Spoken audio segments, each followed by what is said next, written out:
remained uninvestigated. And so I've urged the police and the investigative organizations to look more actively in cases like Ahmed Swali, and that is how come a first suspect has been arrested. We're hoping that his interrogation will lead to further arrests of people.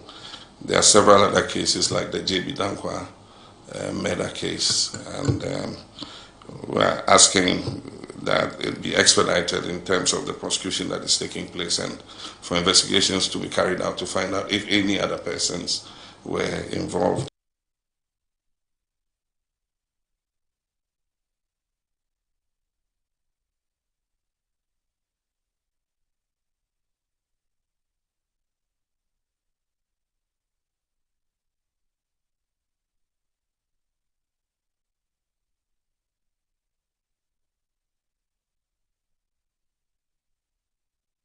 Unfortunately, as the finance minister mentioned in the budget statement, Cocoa Board today owes 32 billion cedis, and you're supposed to pay 9 billion by September.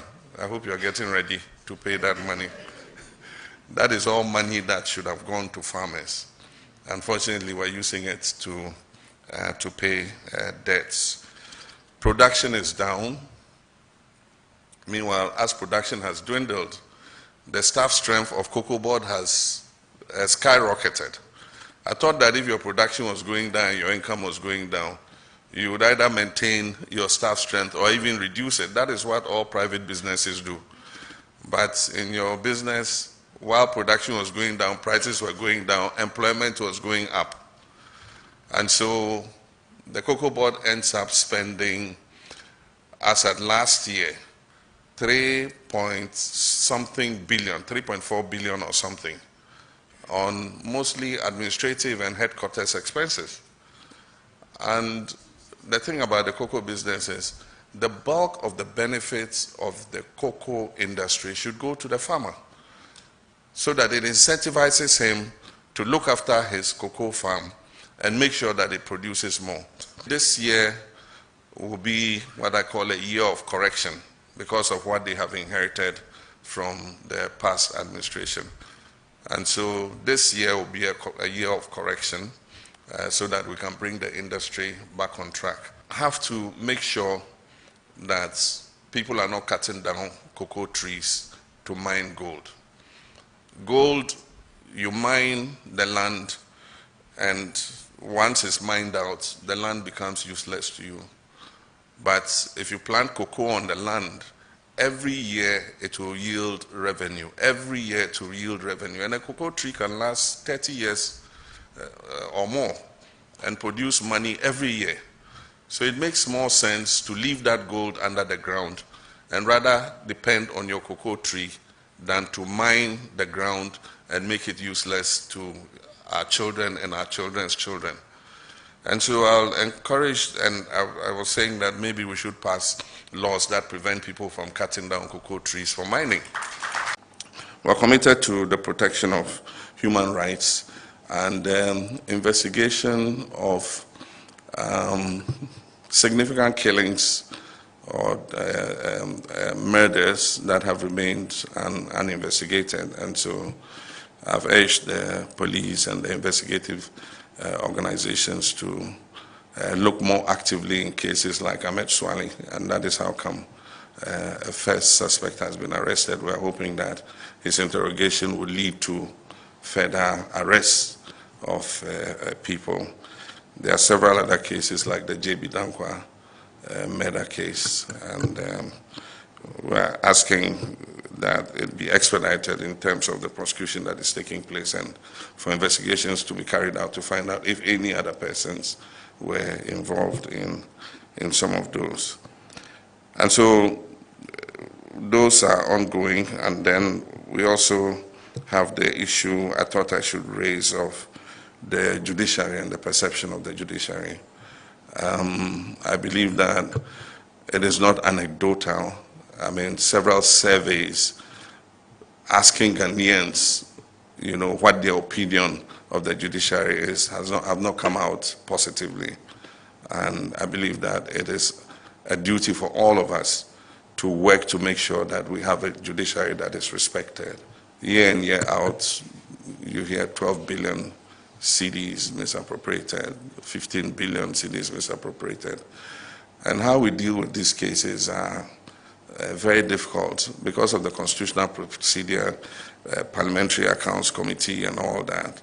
But after that has happened, we must have a fast-track court where we're able to deal with it.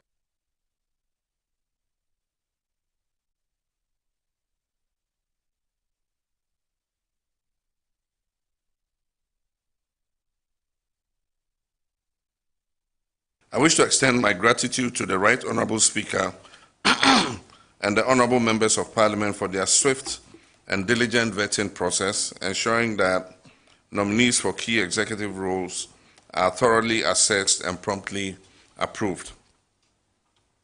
The level of efficiency and commitment to strengthening governance and upholding institutional integrity is deeply appreciated. In my recent address in Tamale, the Northern Region, I emphasized the crucial role that every part of Ghana must play in our nation's development. For Ghana to reach its full potential, we must harness the unique strengths of our diverse geographical, cultural, and social systems. Every village, town, city, or district has unique advantages, and when fully utilized, these advantages contribute significantly to our collective progress as a nation. Our development strategy must therefore be inclusive, ensuring that no part of this country is left behind. The framers of the 1992 Constitution recognized this fundamental developmental principle and as a result embedded decentralization and local governance as foundational pillars of our democratic framework. They understood that empowering local communities is essential to unlocking the full potential of our human and natural resources. To ensure effective governance at the local level, the Constitution not only established a governance structure for decentralized administration, but also made provision for its financing through the District Assembly's Common Fund. This system was designed to ensure equitable resource distribution, allowing every district to contribute meaningfully to national development. In effect, it allowed the districts to take their destinies into their own hands. However, in recent years, the District Assembly's Common Fund has faced significant challenges that have undermined its ability to fulfill this constitutional objective.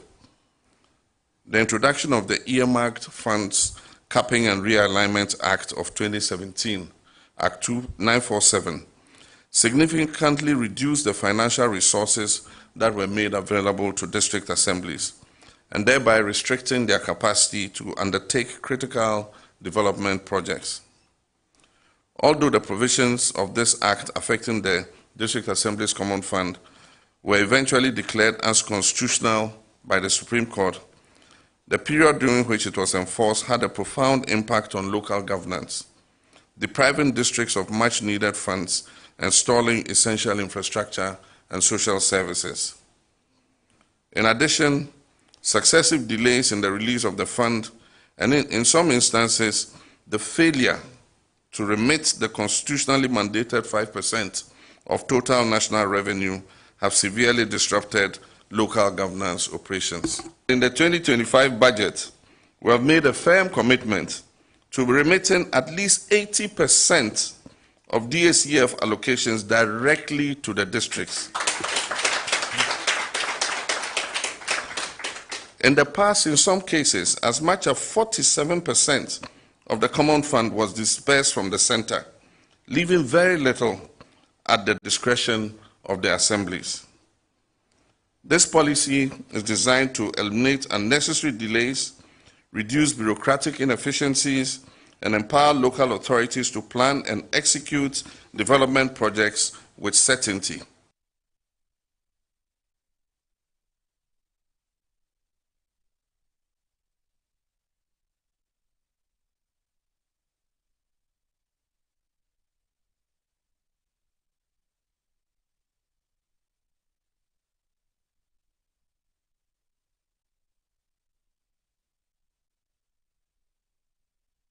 As I said yesterday, you are among the category of public officers obliged to declare your assets upon assuming office and also upon leaving office. A lot of your predecessors have failed to declare their assets, including ministers and CEOs who have left.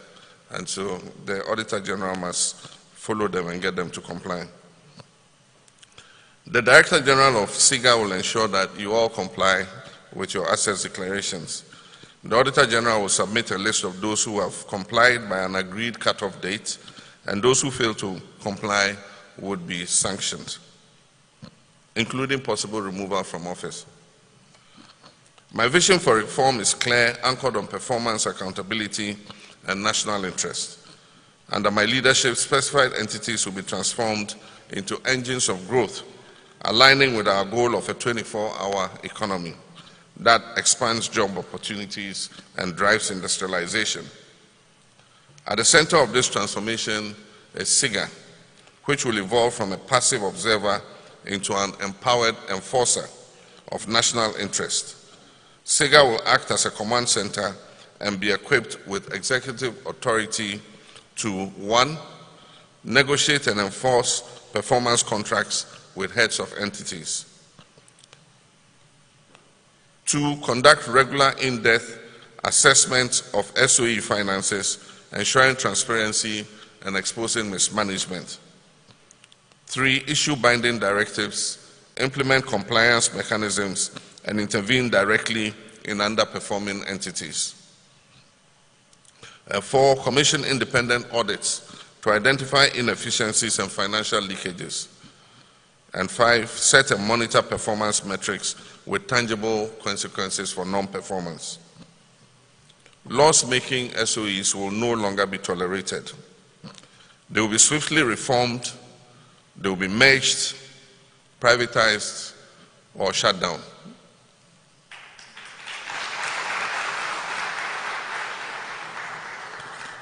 Corruption, procurement fraud, and financial mismanagement will be prosecuted strictly, and boards that rubber stamp poor decisions will be replaced.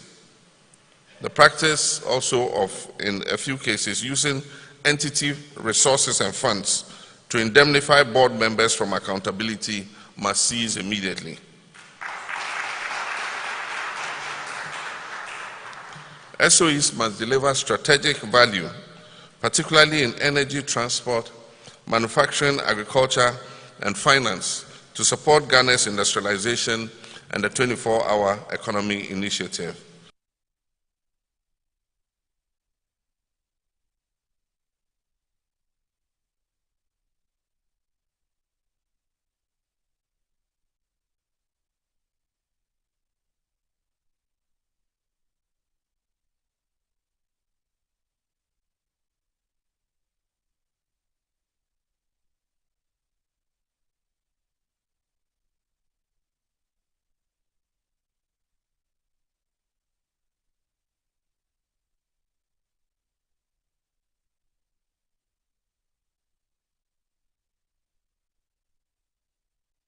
Public, when children learning about the Akosombo Dam, we heard about Impregilo, the Italian engineering company that built the dam, and in later years when our second dam was built, the Pong Dam, we heard about Sadelmi and all of them, and so we're all quite familiar with Italian engineering and technology, and we think that it's an area where we can continue to exchange knowledge and technical know-how. I'm particularly happy about the initiative in agriculture because that is one of the main focuses of this administration. We think that one of the first things any responsible government must do must be able to provide food security for its people.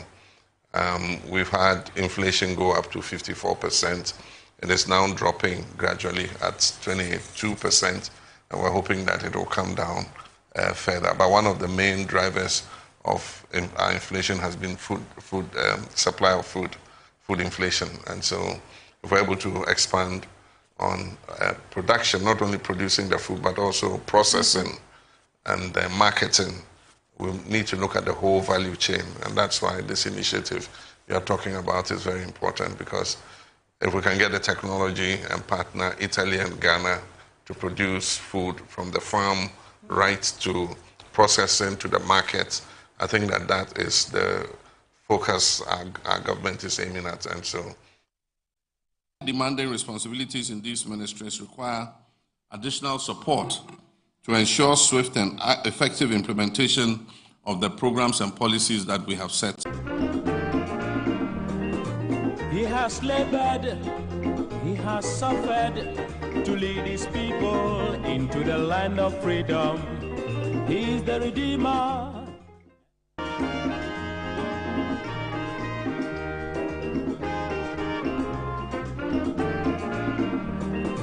He has labored, he has suffered to lead his people into the land of freedom.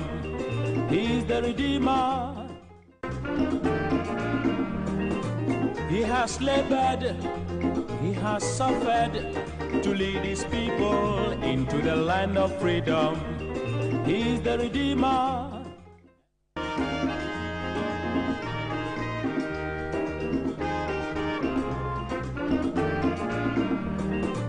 He has labored, he has suffered to lead his people into the land of freedom. He is the Redeemer. He has labored, he has suffered to lead his people into the land of freedom. He is the Redeemer.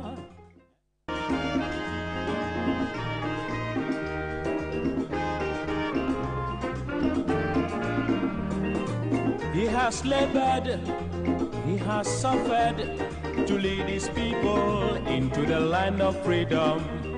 He is the Redeemer. He has labored, he has suffered to lead his people into the land of freedom. He is the Redeemer.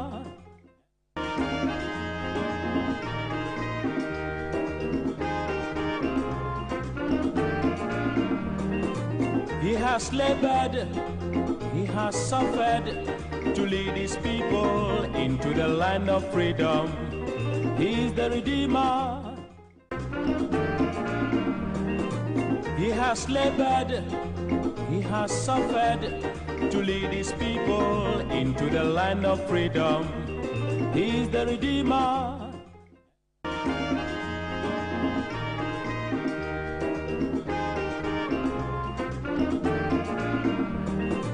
He has labored, he has suffered to lead his people into the land of freedom. He is the Redeemer. He has labored, he has suffered to lead his people into the land of freedom. He is the Redeemer.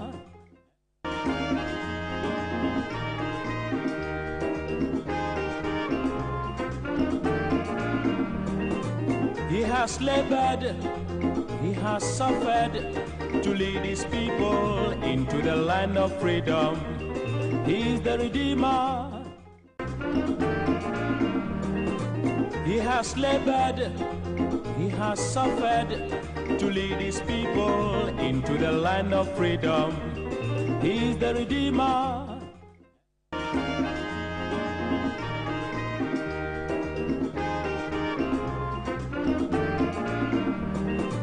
He has labored, he has suffered to lead his people into the land of freedom. He is the Redeemer. He has labored, he has suffered to lead his people into the land of freedom. He is the Redeemer.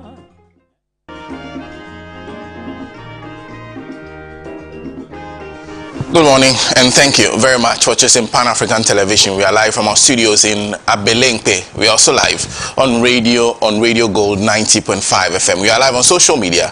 Look for the handles Pan-African Television on Facebook and Pan-African Television on YouTube. You get to watch us live. It's the mother of all talk shows, Alhaji and Alhaji. Here we say it as it is. In the end, we'll leave you better educated. I'm Sena Nombo. This morning, two stories. Just to tell the latest updates on this story, and I'm picking both from the graphic.com. The first one is Chief Justice Tokonu served with petitions for removal as President Mahama condemns leak.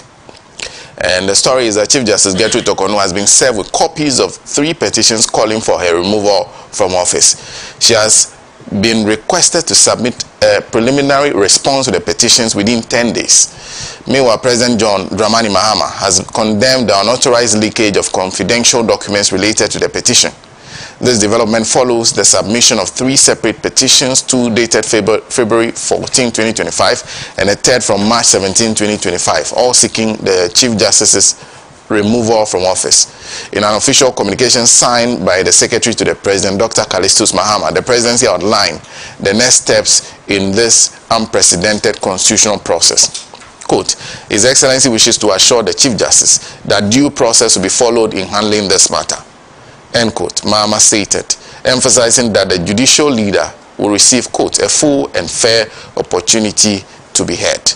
The letter highlights the delicate nature of the proceedings, noting that the President had already consulted the Council of State chaired by former Speaker Doa Jahuas, required by Article 1466 of Ghana's 1992 Constitution. The consultation took place on March 24, with the Council providing its response just 3 days later on March 27. However, the proceedings have been overshadowed by controversy following the unauthorized circulation of confidential documents. The Presidency expressed deep disappointment that the Chief Justice's March 27 correspondence had appeared on social media platforms before the official channels could properly process it.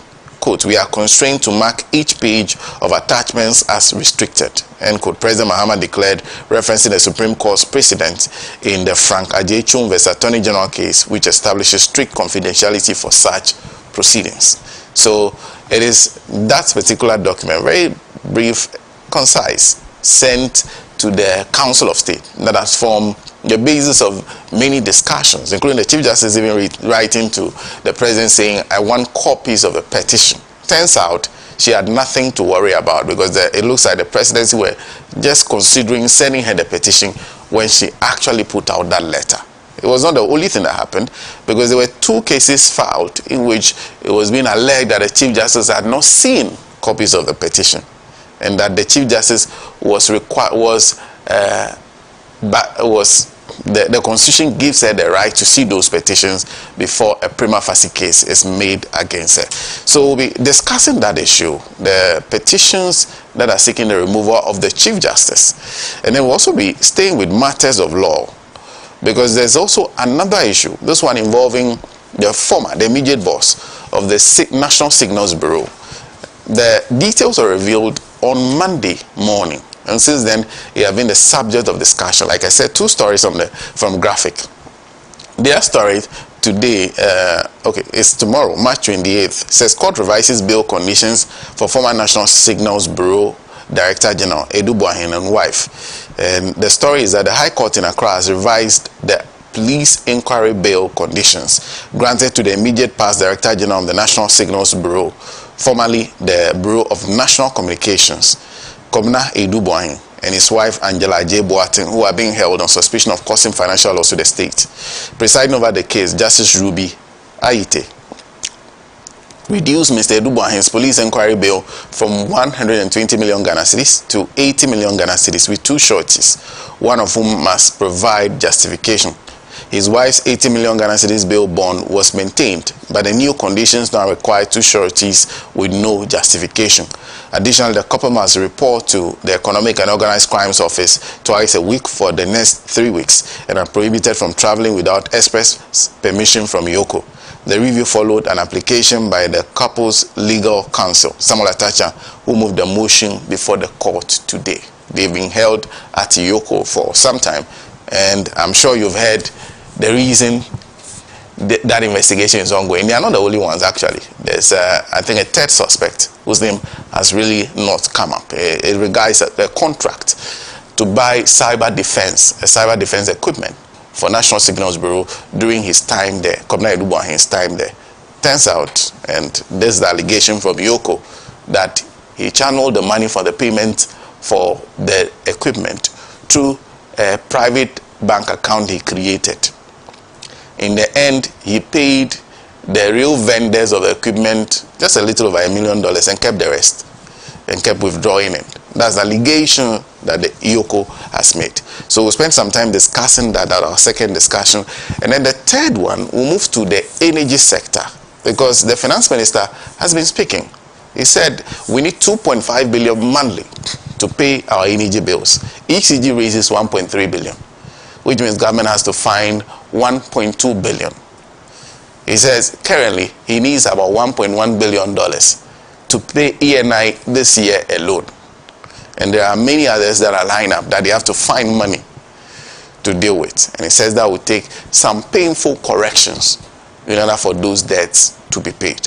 So we're talking about the energy sector debts and what needs to be done to make it easier for us to pay those debts, especially in the wake of even the ECG coming under intense scrutiny. Because 2,500 containers, they find only over 1,200. We can't account for the rest. They said they found some 44, but that is nothing close to 1,000.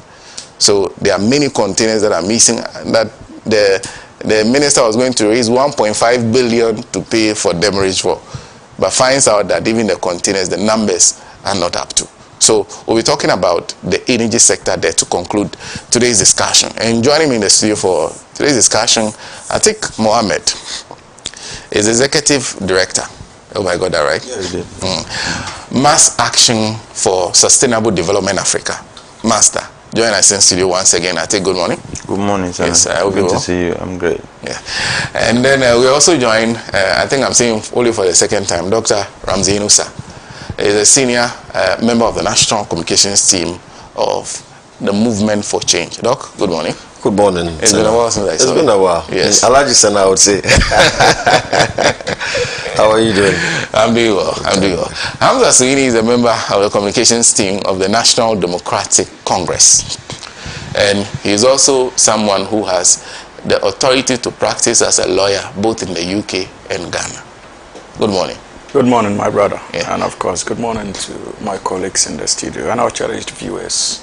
And to some extent, listeners of Radio Good out there.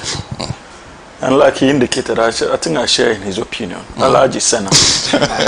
It's been a while. Well, the last time there was somebody called Alhaji on this show was Alhaji Alasan Suhina. I don't think I'm qualified to do it. Osman Alasan is a private legal practitioner. We join us to complete a panel for today to discuss the issues that we've tabled. Once again, your views are very, very important. Do join us on Facebook. Use the comment section. On YouTube, use the comment section. Then you can use the number that will be displayed on the screen. Send a text message. Send a WhatsApp message to us and share your comments with us. We'll start with from the matter of the removal of the Chief Justice and the petitions. Let's start from there because it's virtually the latest issue that has attracted a lot of discussion. So we'll start from that one. And I'll start with Hamza Suini because that falls right under their domain. And Hamza?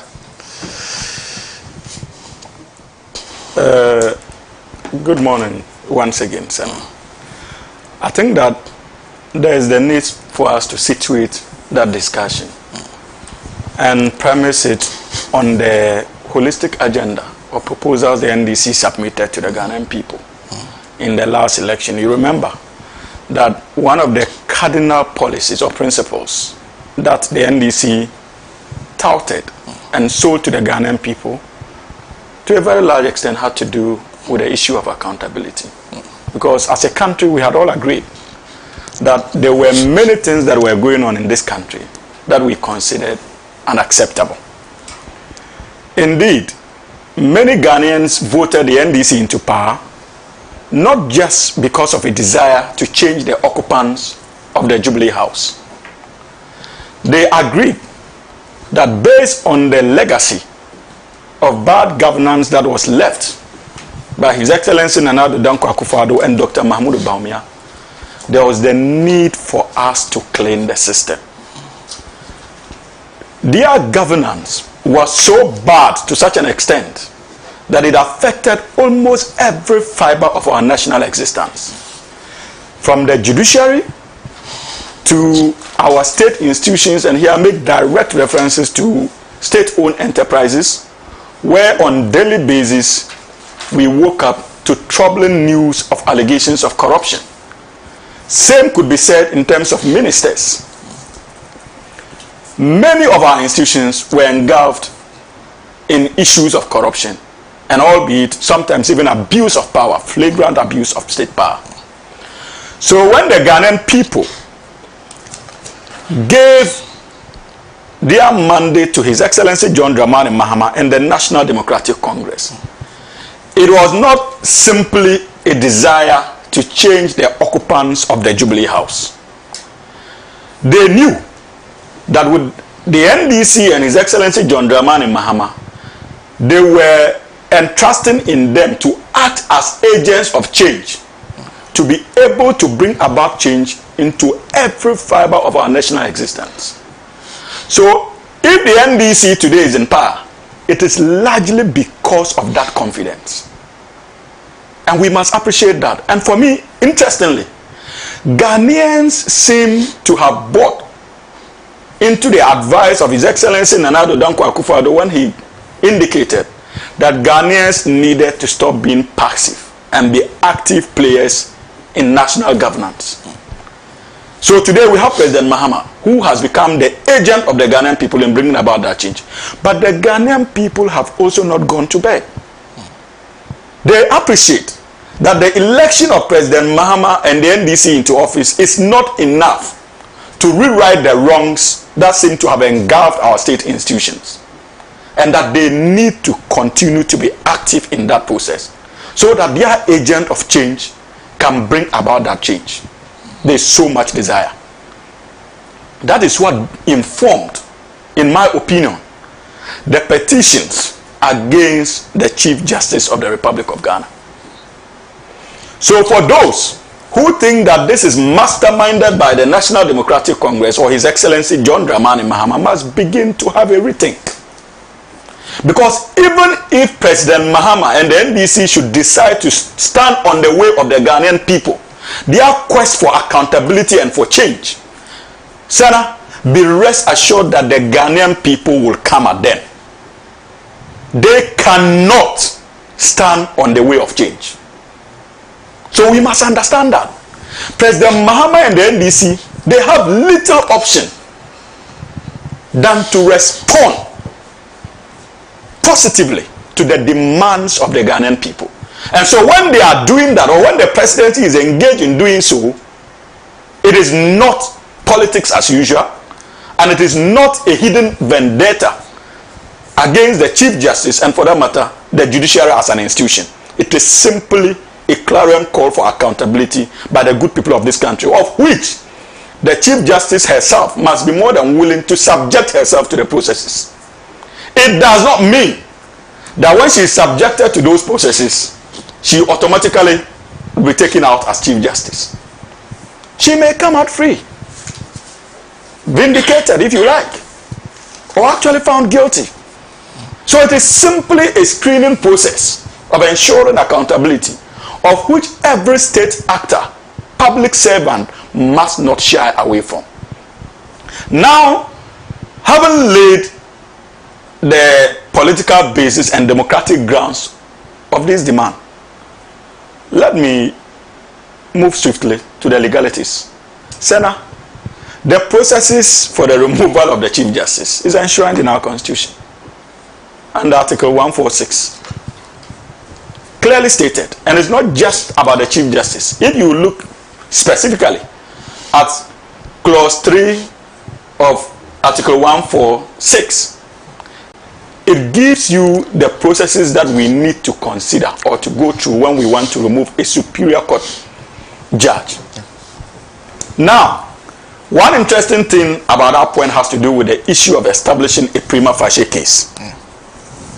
It is clearly stated under Clause 3, Article 146, that when it comes to the removal of a superior court judge, the Chief Justice ought to establish a prima facie case before a committee is then proceeded to be set, for the committee to also take it up from that angle.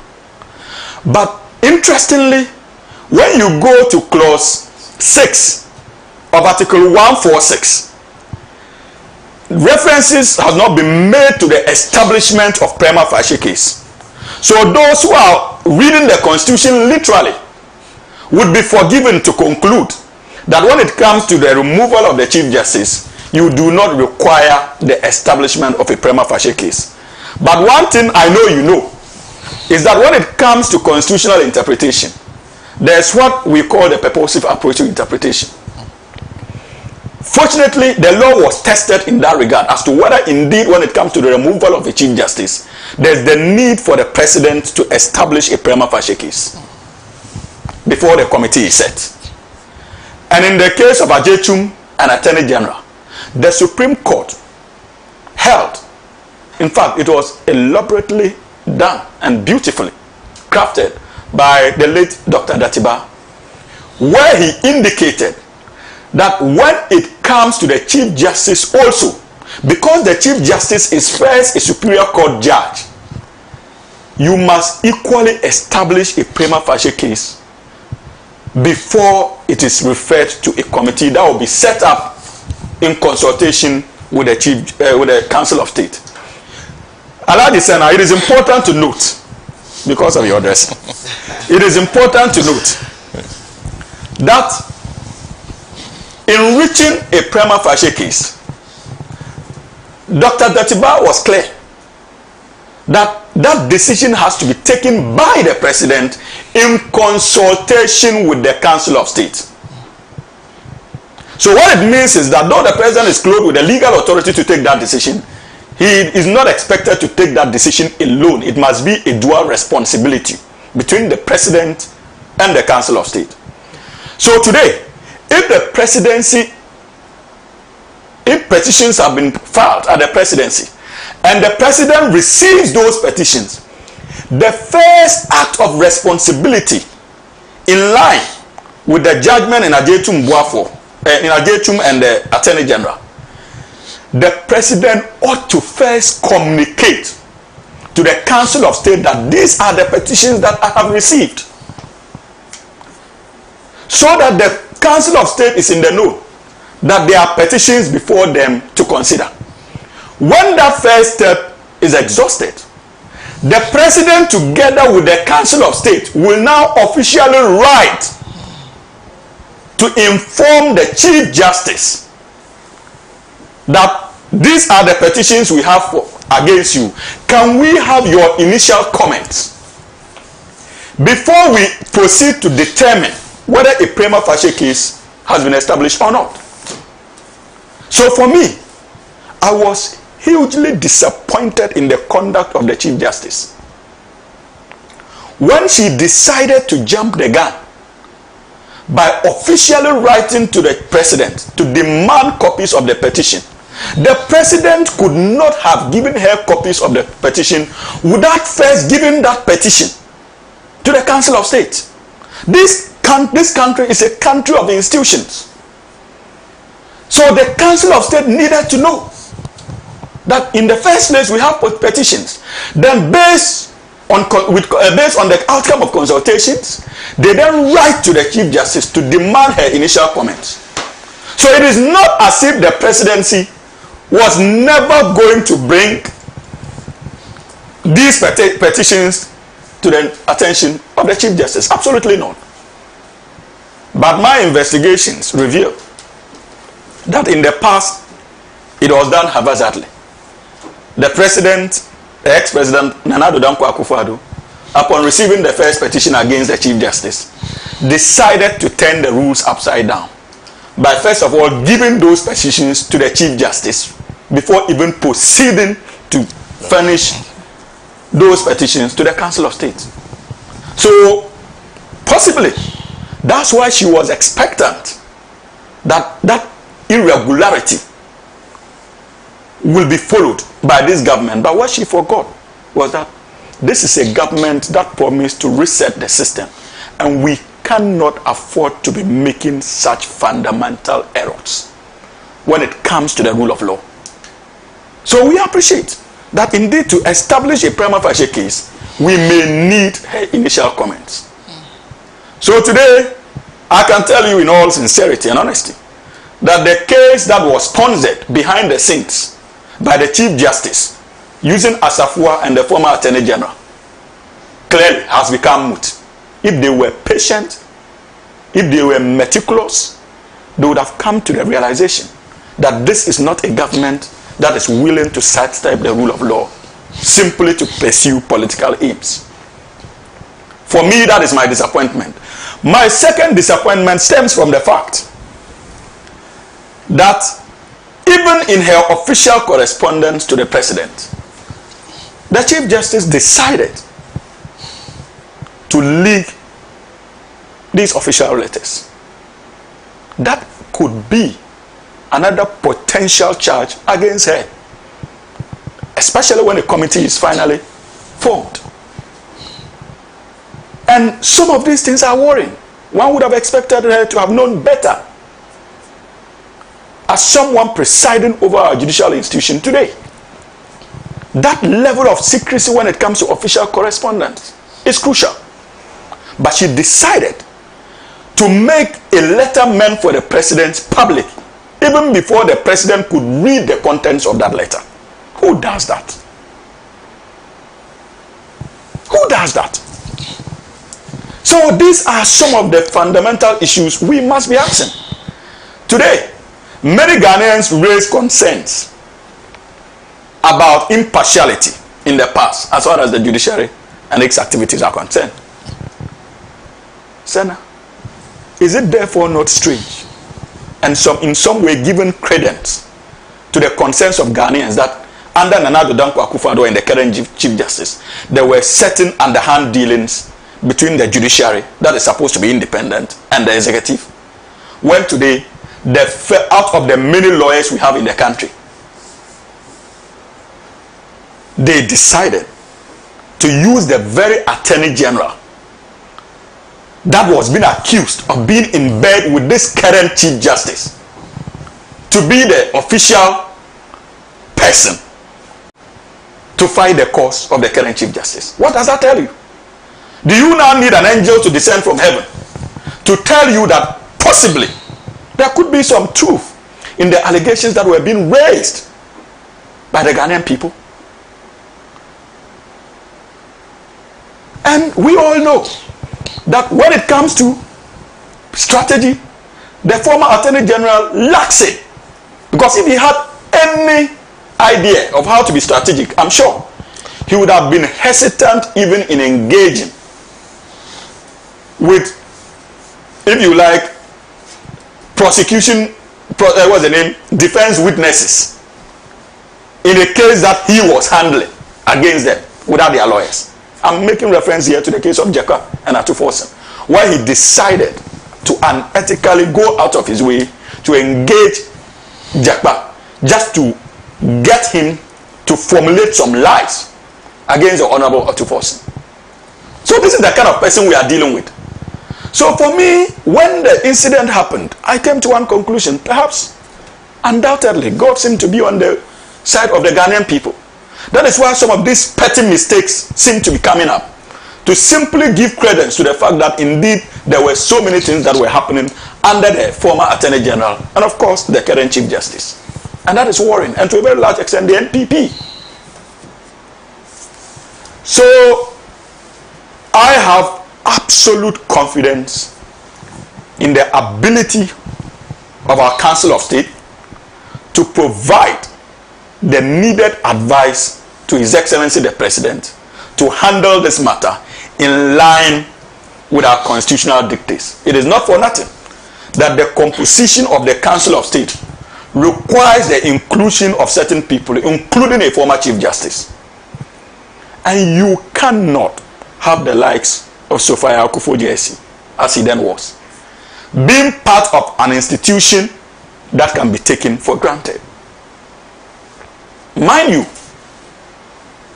for those of us who are in the legal fraternity and have had the opportunity of reading her judgments, in the past, I used to say that you may decide to disagree with her perceived political leanings.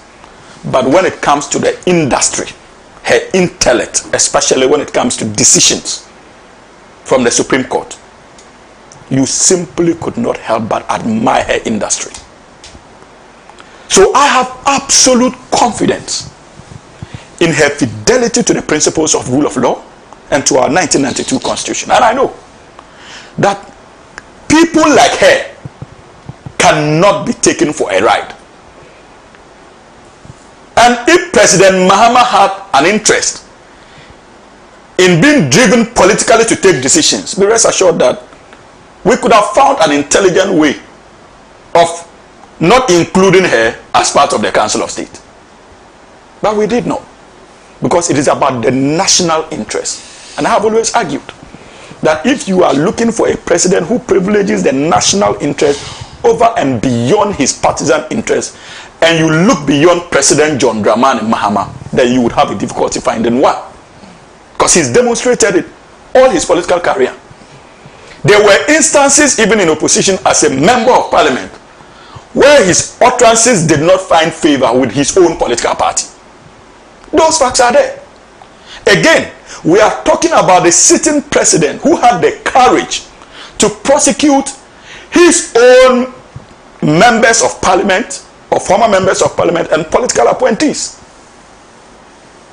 You simply cannot make reference to a sitting president under the fourth Republican Constitution with that courage and record, except President Mahama. So clearly, Alhaji Sena, if we are dealing with this same gentleman, the Chief Justice ought to be rest assured that it is the rule of law that would govern the entire process. But her conduct gives legitimate basis for some of us to call on His Excellency the President and the Council of State to exercise the option of suspension that again can be found in clause 10 of Article 146 when it comes to the role of the Chief Justice, especially after they establish a prima facie case. Why am I saying so? If you look at the Constitution, it gives the presidency the authority, in consultation again with the Council of State, after a prima facie case has been determined and a committee formed, to proceed to suspend the Chief Justice. And I'm saying that her current conduct justifies that suspension if indeed they establish a prima facie case. Because you simply imagine if it had to do with you, Sena, who had an issue against the system, would you have gotten the date the Chief Justice managed to get for the likes of Asafua and what's his name, the former Attorney General, to appear simply because they have brought a writ to the Supreme Court? Doctor, would you have gotten that speedy allocation of a day for a hearing? Absolutely not. So that act alone, that conduct alone, tells us that if she is going to be left there after a prima facie case has been established against her, then we must be ready for her to begin to influence the processes to protect her office. And that must not be countenanced.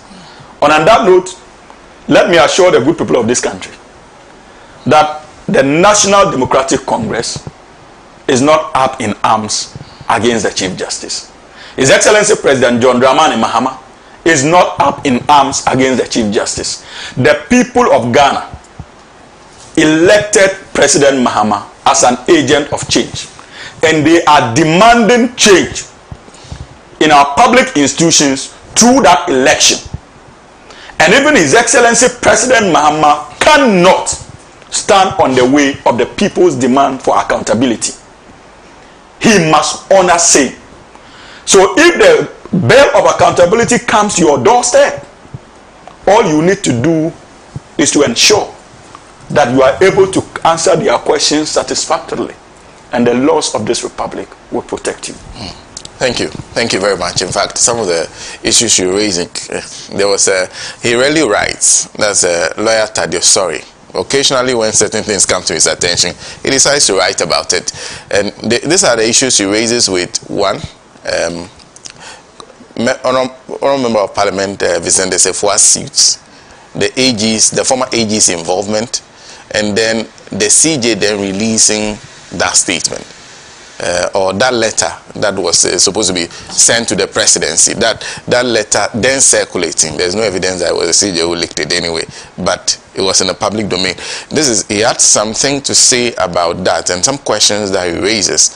He says Let me find that briefly and just read that through to you. And these are the thoughts of lawyer Tadio Sorry, who raises these questions about, it says this claim raises a number of intriguing. Okay, so first, Mr. Sefo argues that the president is required under Article 1461, 2, 4, 6, and 7, 23, 57, 3, and 296 of the Constitution to, quote, notify the Chief Justice about a petition for a removal and obtain her comments and responses before referring the petition to the Council of State or commencing consultation with the Council of State. This claim raises a number of intriguing questions. At the time, I think the Chief Justice's letter had not been made public.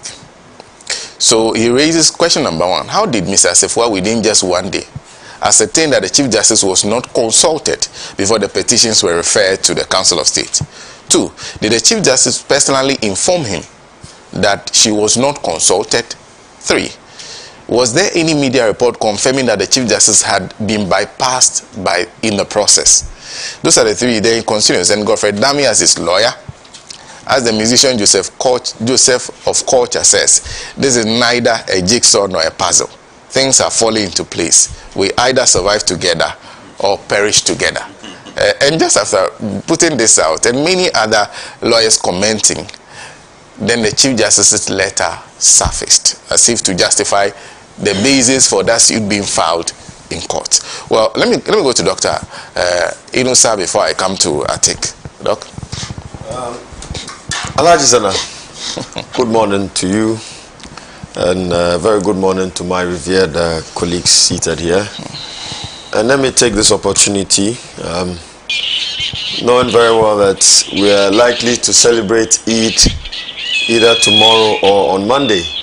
Let me use this platform to wish my Muslim brothers and sisters a Ramadan Kareem and indeed an Eid al-Fitr in advance.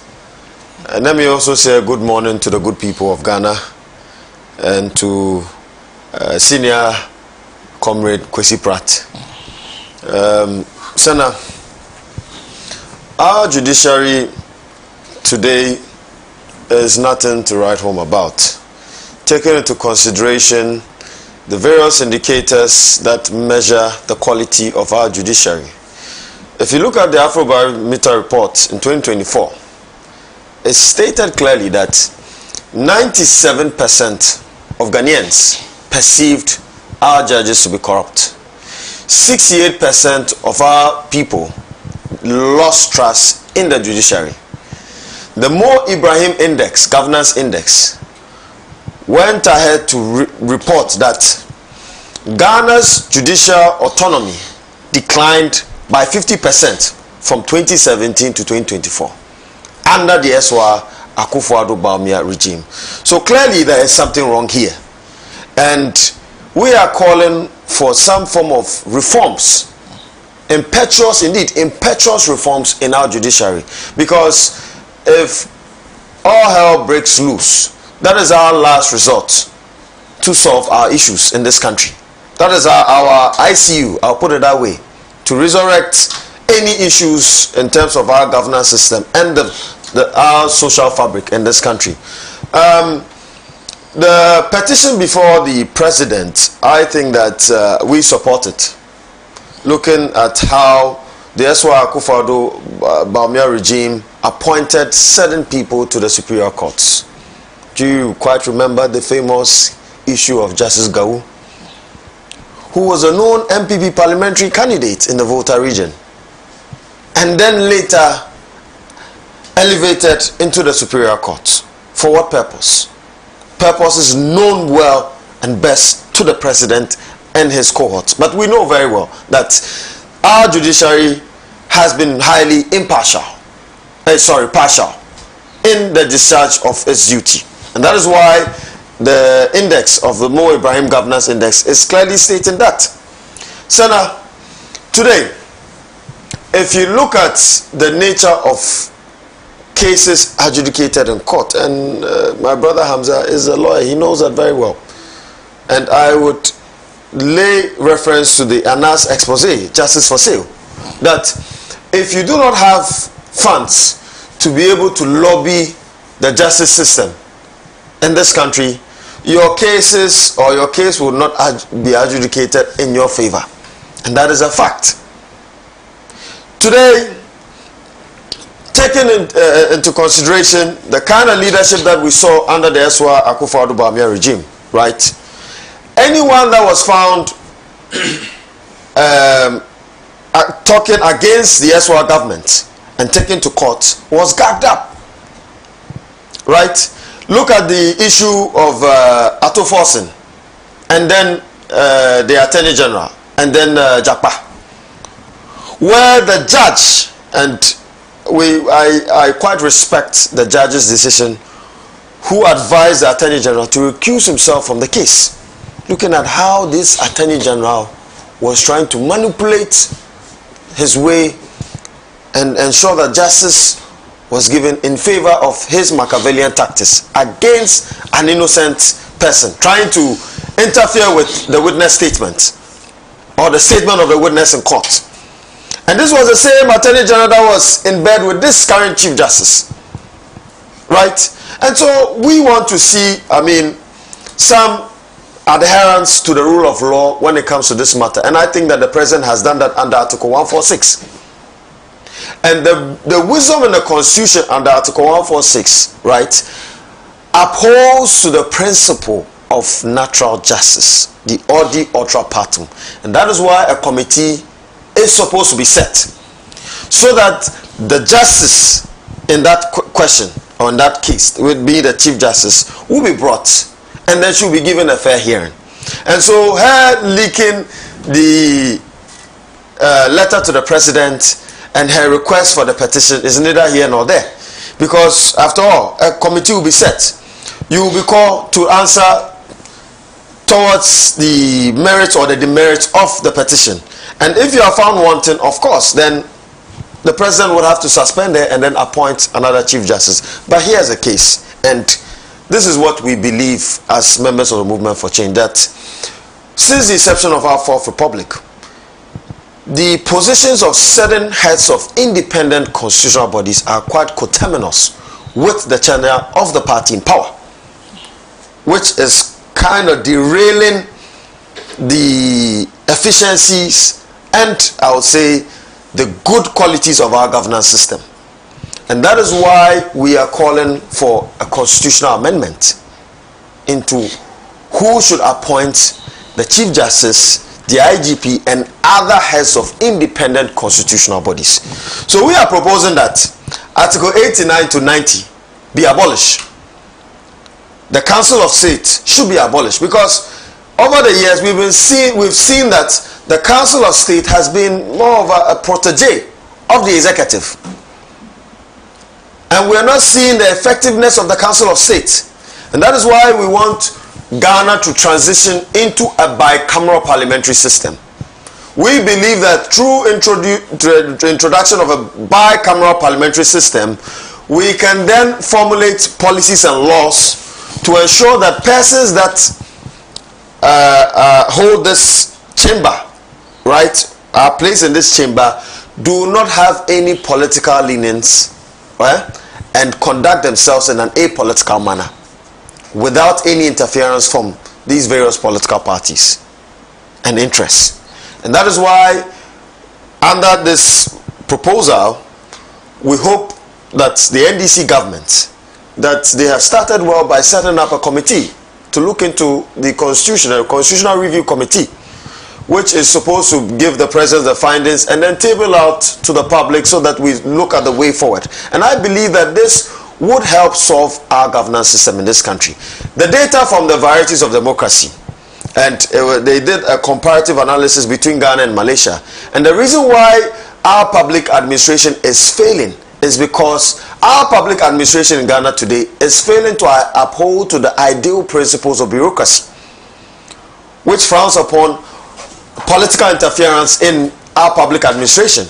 Today, civil servants must lean to a government, right, or a political party to get some form of favor or get some advantages when it comes to employee appraisal systems in our public polity. And that is why we are advocating for this constitutional amendment and reforms to strengthen our governance system and ensure that partisan politics does not derail the essence and the qualities of good governance. And so this bicameral parliamentary system that we hope to see going forward would be made up of our traditional authorities. But here's the case. People would argue that we've seen some of our chiefs publicly declare their support for a candidate, either a parliamentary candidate or a presidential candidate, or throw in the towel for a political party. But, Sena, here's the thing, and we all know this. In this country, Ghana, and looking at the flaws that has been seen in the constitution that we run, everybody seems to lick the boot of a politician to get a favor. If you are not aligned to party A or party B, your goals, your agenda would not succeed in this country. And this is a fact. And that is why our chiefs are beginning to declare their support for political parties and candidates, because they want development for their people. They want some form of support to contribute to the social and economic development of their people in their locality. And so this bicameral parliamentary system, that argument that our chief should not be there, is neither here nor there. It will not sell. And I would say it's quite infantile. It would not hold. And that is why we are calling for our chiefs to be represented in this second chamber, our faith-based organizations, reps from PWDs, industry captains, CSOs, the media, academia, and then our various trade unions would have a representation in this second chamber. And this second chamber would give oversight over the executive. This second chamber would approve budgets for independent constitutional bodies, and this second chamber would appoint heads of various independent constitutional bodies, so that tomorrow the president will not have the mandate under Article 144 of the 1992 Constitution to appoint the Chief Justice. And it will be done by this apolitical chamber, so that tomorrow no party will run to the Supreme Court and get a hearing within the same day, as my brother Hamza reiterated, right? And so we want to see these reforms, and until we have some form of constitutional reforms and amendments, these issues will go around in circles. You quite remember the case of the former EC boss, Charlotte Osei. So it's like we are just repeating the same mistakes, right? It's just like a deja vu. Yes, she was removed on some legitimate grounds, right? And of course, it was coupled by partisan politics. And that is not what we want to see. And so our stance as members of the Movement for Change is that yes, the petition laid before the president and the facts have a lot of merits and demerits. And I think that looking at all the indicators on our judiciary, the Chief Justice has to go. And in fact, not only here, but other justices of the Supreme Court would also have to be relieved of their position. And then we amend the Constitution and even cap the number of justices that we can appoint to the Supreme Court. It seems like everybody comes and just packs the Supreme Court with their people. And there's no direction, there's no guidance as to, the numbers that we can be able to hold. And you know that, Sena, if any president comes and relieves them of their duty, they retire on what? Their salary, which is a burden on the public purse. And so going forward, we need to cap the number of judges of our Supreme Court, and we need to amend the Constitution and then ensure that an independent apolitical body would appoint heads of independent constitutional bodies, so that we can strengthen our governance system in this country. Thank you. Thank you very much. I'll jump to Atik for his thoughts on this, and welcome lawyer Osman Alhassan. Good morning. Thank you, sorry for my lateness once again. Atik? Yeah, thank you very much, Sena. Let me say good morning to our cherished viewers and listeners. This is a very vexed topic, and very interesting perspectives have been shared on this particular subject. For me, I think that whatever the outcome of this process is going to have very interesting implications on our democracy, the stability of the judiciary, and the rest of that. So for me, I am as keen as everybody else following this particular case. But some thoughts bear sharing. It has to be established that the Chief Justice cannot be beyond the law. Everybody is a subject before it. So it is not extraordinary, or it is not out of place for the Chief Justice to be taken through a process like this. People are making the mistake of assuming that because the person is the Chief Justice, exacting such a process on such a person is unheard of, is unacceptable, and the rest of that. But there are several, I mean, history of democracies is replete with examples of how Chief Justices have been impeached before. In 1804 in the United States, we had a situation like that. As recent as 1994, a state, Chief Judge Rolf Larsen was removed. So these are normal occurrences in a democracy. But what for the most part people argue about is what is the foundation for the removal. That is where I think the debate often comes from. Having said that, I think that you see, I have a difficulty when people tie this process to a promise that was made during campaign, that there was going to be an attempt to cleanse, if you wish, the system. So people would be right to read the meaning that this is an extension of a political promise. But my understanding of the process is that somebody or some people have felt strongly about the conduct of the Chief Justice and have proceeded to petition the President, who by law is mandated to act on those petitions. It's not as if he just got up and said, look, I'm looking for petitions. Somebody submit to me a petition, let me act on it. He got the petitions, and the law requires that once you receive the petitions, you're supposed to make a determination on the petitions. And in fact, as has been shared here, the right to even make that determination is not exclusive to only the President. He has to do so in consultation with the Council of State. If you read the text of Article 146, without the benefit of knowing the judgment that was given on that case, you would even assume that he has the power to make that determination. And I think it is on that basis people are rushing to court and stumbling on themselves, trying to see who is going to outdo the other to please the Chief Justice and what have you. But I think that it is very clear, and the President himself, made reference to the fact that there is a precedent, which precedent suggests that it is not he alone who does the determination, but he does so in consultation with the Council of State. Now, if you read Article 146 and the clauses separately or independently, you might not appreciate what this process is all about. I think that the clauses should be read in materia so that you are able to appreciate how one clause leads to the other and what have you. And I think that, look, the President has just been a Democrat. He's just been somebody who has regard for the rule of law. He could have, like we saw in the past, just sat somewhere and claim he had consultations with the Council of State and say, look, there is no merit in your case. In fact, in the case of the Eswell administration, we are not even sure whether he consulted the Council of State. All we heard was he dismissed the case as lacking merit. So we're not even sure whether he consulted the Council of State as the decision of Justice Dateba suggested, or he just sat and said, well, the law says I should do the determination, so I've decided that there's no merit to the case. Now, I find the panic response of the Chief Justice a bit worrying. Look, as somebody who is versed in the law, and she does not hesitate to mention that she is competent in the law, I would expect that she exercises some patience. I mean, if you are very sure that you have nothing to worry about, then you should not be in a haste to, come at the President, making it look as if I'm being punished without even giving the opportunity to be heard. But you have your day.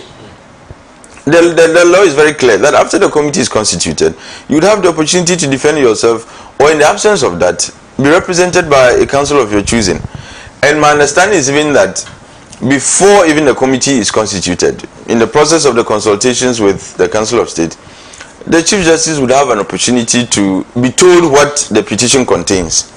So this haste to demand from the President what the petition is and getting others to rush to court, because, and I'm saying getting others, I'm choosing my words very carefully, getting others because from what lawyer Thaddeus raised, I share a lot of his sentiments, that on what basis did Asafo go to court? Because he spoke very, he spoke through his writ, or however they call it, very authoritatively, as if he's fully aware of the conversation that ought to go on between the president, or the correspondence that ought to subsist between the president and the Chief Justice, which didn't happen. He spoke as if he's in the full knowledge of the process. So I stand to be corrected, but I have this firm belief that his going to court is occasioned by the fact that the Chief Justice felt she ought to have been served or given a copy of the petition and what have you. Now, getting a copy of the petition, in my humble opinion, does nothing to change the course of this process. The process is still going to go the full haul, whether you have a copy of the petition or not.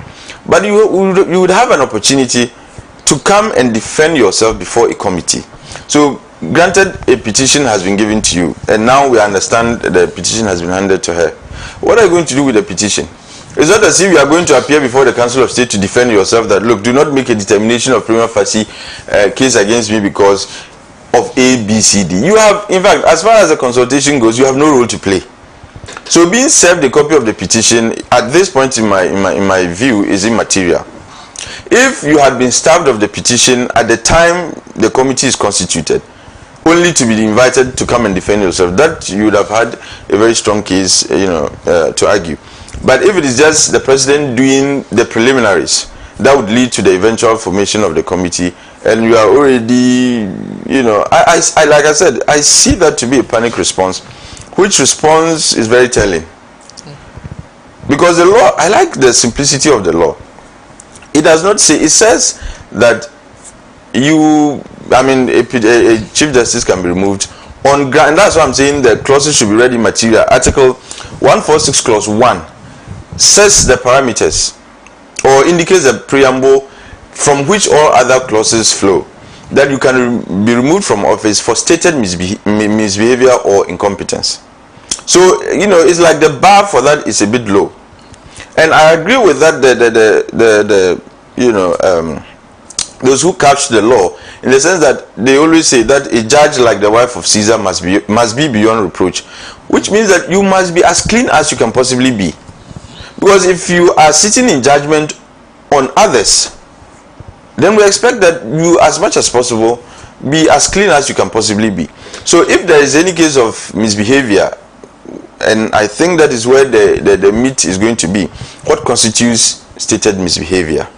But I think that it is not a case involving high crimes or treason or whatever. It just says stated misbehavior.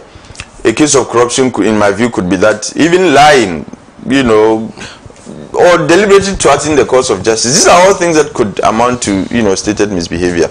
And incompetence, I think, is a subjective determination to be made.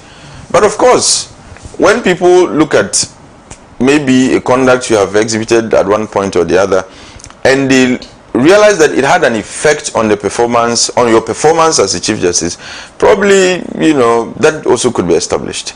And so, knowing very well how her tenure has been, some of the decisions she has taken, I'm not sure she's proud of all the decisions she has taken. If there is any decision I felt particularly unhappy about, was the decision to, I use the word deliberately, advisedly, to delay the hearing of the LGBT case so that the president would have the free day and not to assent to the bill. And you were having the time to, constitute panels to hear other cases, which in my view were of less relevance compared to the case that was before her. So these are all things I'm sure, I'm not aware of the petition, I don't know what the content is, but I believe, just as I was unhappy about the process regarding that, I'm sure some of the petitioners would feel the same. Now, my worry is, if care is not taken, and that's why I want Ghanaians to understand that Ghanaians must appreciate this as a process that is allowed by law.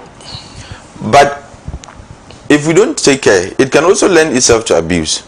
So that because this has happened, I do not know what the outcome is going to be, but if an outcome does come and is not favorable to the Chief Justice, I get the feeling that in the near future, people whether rightly or wrongly, might want to start such a process again. So it becomes the usual political football. Oh, the Chief Justice we appointed, or that was appointed when our party was in power, got removed. It's our turn to also do so. And that is when the judicial instability is going to set in. That is when the real threat to our democracy is going to appear. I want Ghanaians to appreciate, and this is without recourse to, I mean, this is not party specific. My advice is to all political parties and every player in the political process. See this as a process that is allowed under the law, and that there are people who feel strongly they have their pieces of evidence that they have attached to the petition. It should not be like, and that's why I said I was a bit uncomfortable, or I'm a bit uncomfortable when I hear people trying to relate what is going on to a promise that was made during campaign. In the same manner, another political party might start making similar campaign promises. And when they come, they would be forced to give effect to the promises they made. And that is where we'll be up the creek. I want people to appreciate this as something that has its own organic lifespan. It came up by itself. It's not because some politician promised. We all, of course, unless you are not interested in the politics of this country, if you are interested in the politics of this country and you follow the politics, some decisions from the Supreme Court and some actions of the Supreme Court sometimes can get you a bit worried. You understand? But let it not be the case that who survives on the bench at the highest level is a function of promises made on campaign platforms. I think that becomes a huge problem. Let's see that, look, we are looking at the individuals on the basis of their conduct as they occupy their offices. If that is what this is about, then I think Ghanaians must understand and must appreciate the process. But it will become a huge problem if it is we are just giving effect and meaning to the things we said in the past that we're going to do. And now people are saying that, well, if you are starting with the Chief Justice, because some people actually made utterances about dealing in the when I say dealing, I'm using it in the mildest form, or taking care of the Chief Justice through a process like this. Some are saying it was not the only promise that was made. The Electoral Commission chairperson and the deputies too were also subjects of discussion. So does it mean that from here we are getting there? And if we get there, what does the future hold for us as a democracy? Look, Ghana, we have struggled, we have had attempts, we've experimented with this democratic process for many years. We have had our successes, we have had our failures. But I dare say that from 1992, we have worked hard to consolidate our democracy. We've become the envy of the African continent. You travel, if you've had a chance to go attend conferences or, just travel, and you meet other Africans from other African countries, it is always a source of pride to be told that your democracy is thriving and that your democracy gives hope to the rest of Africa. So we cannot invest that achievement, that feat we have earned for ourselves. We dare not invest that. And again, I don't want this to be seen as a form of witch hunt. This cannot be witch hunt. Witch hunt is when I have no basis to come after you, then I start coming after you because I have the power to do so. But the president has received, just like Akufo-Addo received. You see, and the attitude of the president today and the attitude of the former president tells the difference in their leadership styles. One couldn't be bothered. He decides what he decides and he calls the bluff of everybody else. But we have a president who says, look, there is a process. And I'm sure he was discreet about it until somebody even leaked the letter that was sent to the Council of State. I'm not sure would have even heard that the consultation process had begun.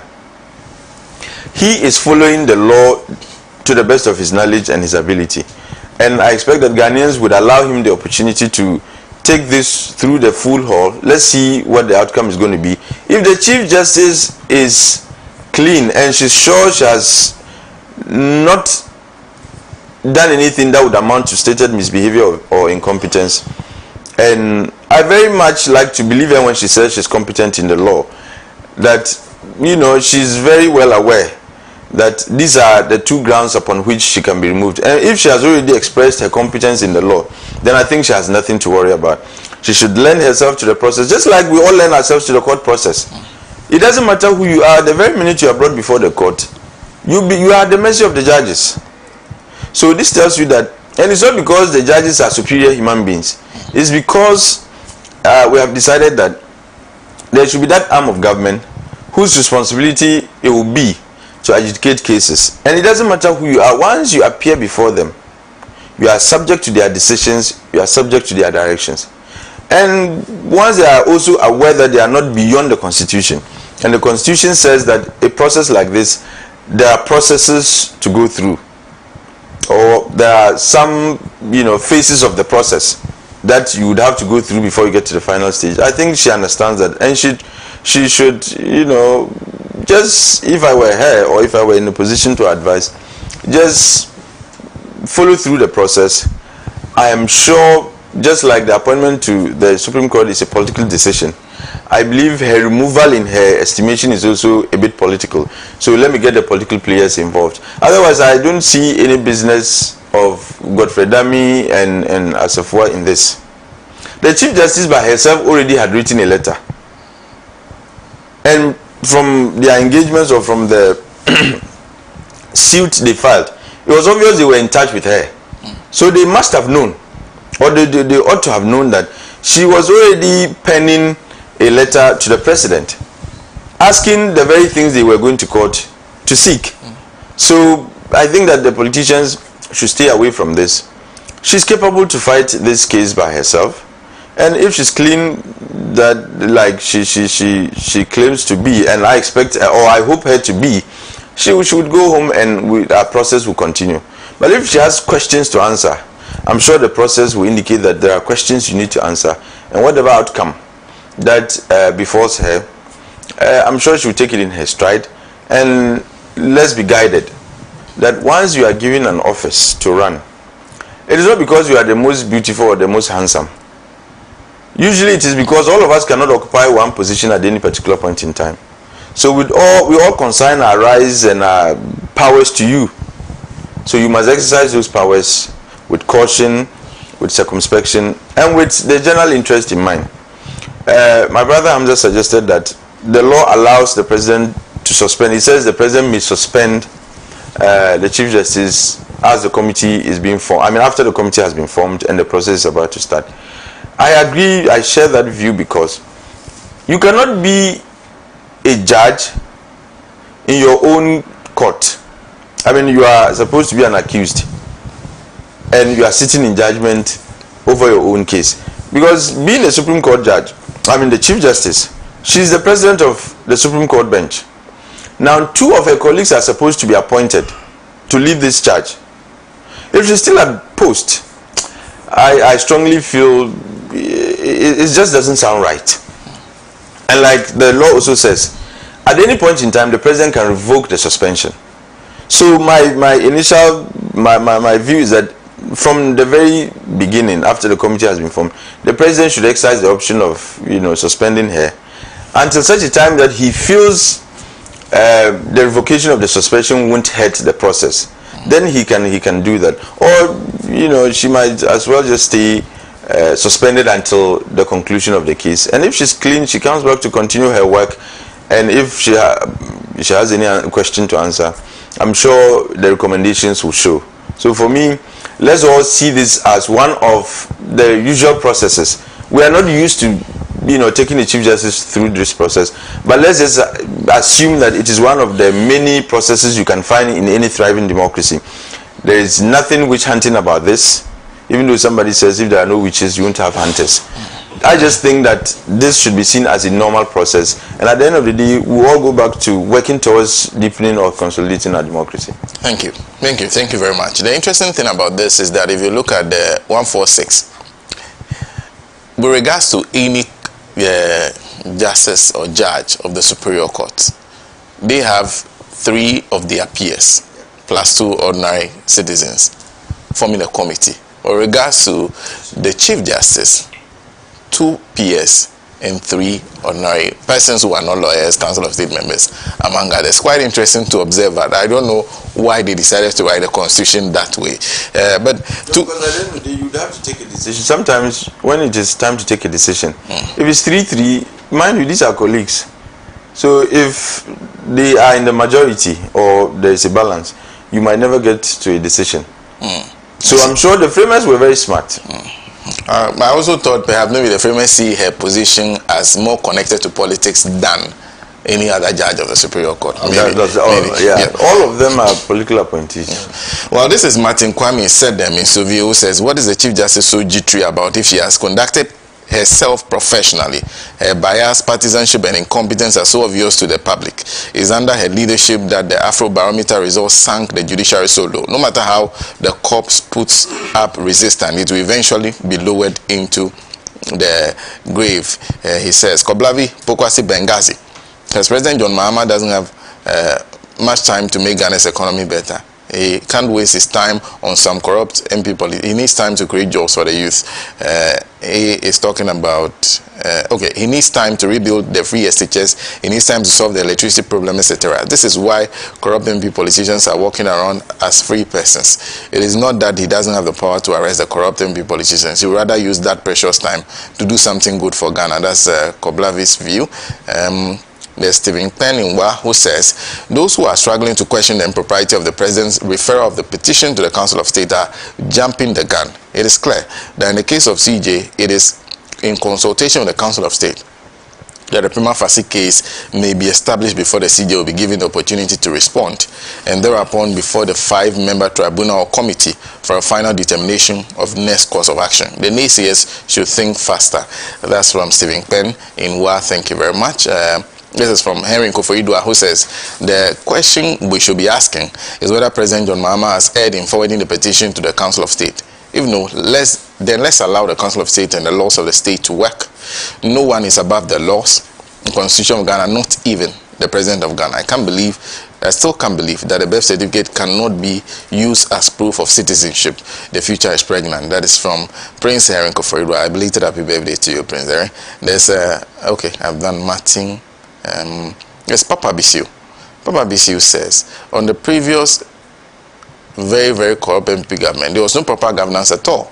Just see the way and the manner the Chief Justice misbehave relative to how important cases like this, SAL and others. Hence, still in that mood under this new government relative to the letter in question. All because we had a Buga Buga government at the time, ruling our sense, no discipline at all. We thank Almighty God, Ghanaians bought into the researching agenda. On the flip side, listening to Afenyomakin on the floor of Parliament, affirming that the present Minister of Energy needs to be supported to eradicate the rot in that sector relative to the ECG. Question is, when he was board chairman of that sector, what did he and others with him do about this rot? Afenyomakin and others plus the former Minister of Energy, Napu, must be invited for interrogation by the security agencies. No long talk. Papa Bisiu was the one who sent that. He was commenting on more than one issue. Then there's Hadi in Pig Farm, who is also saying, good morning. It seems to me that the MP suit at the Supreme Court and subsequent requests by the Chief Justice to the President validate the public sentiment that Nanado regime and the Chief Justice ruin the administration of justice in the country. The CJ petition seems to be, to me, to be so elementary in law that you should have known better. Even though I'm not a lawyer, but my common sense tells me that as the requirement of natural justice arise at this stage. For me, this is just to ascertain whether or not there's even a case for the CJ to answer in the first place. It's not a trial. It's just preliminary investigation or hearing to see if the evidence, the petition contains an iota of truth. Simple as that. Not a trial or investigation into the merit of a guild. God bless our homeland Ghana. Long live President John Dramani Mahama. Hashtag Chief Justice must go. That's from him. So those are some of the comments that I've been going through. Okay, there's Dennis Akwete, who says, I am one of those who thought that the removal of CJ was needless in our quest to building independent and strong institutions, and pray that the Council of State will do everything possible to take this cap away from President John Dramani Mahama, irrespective of what happened in the past to Madame Charlotte Osei.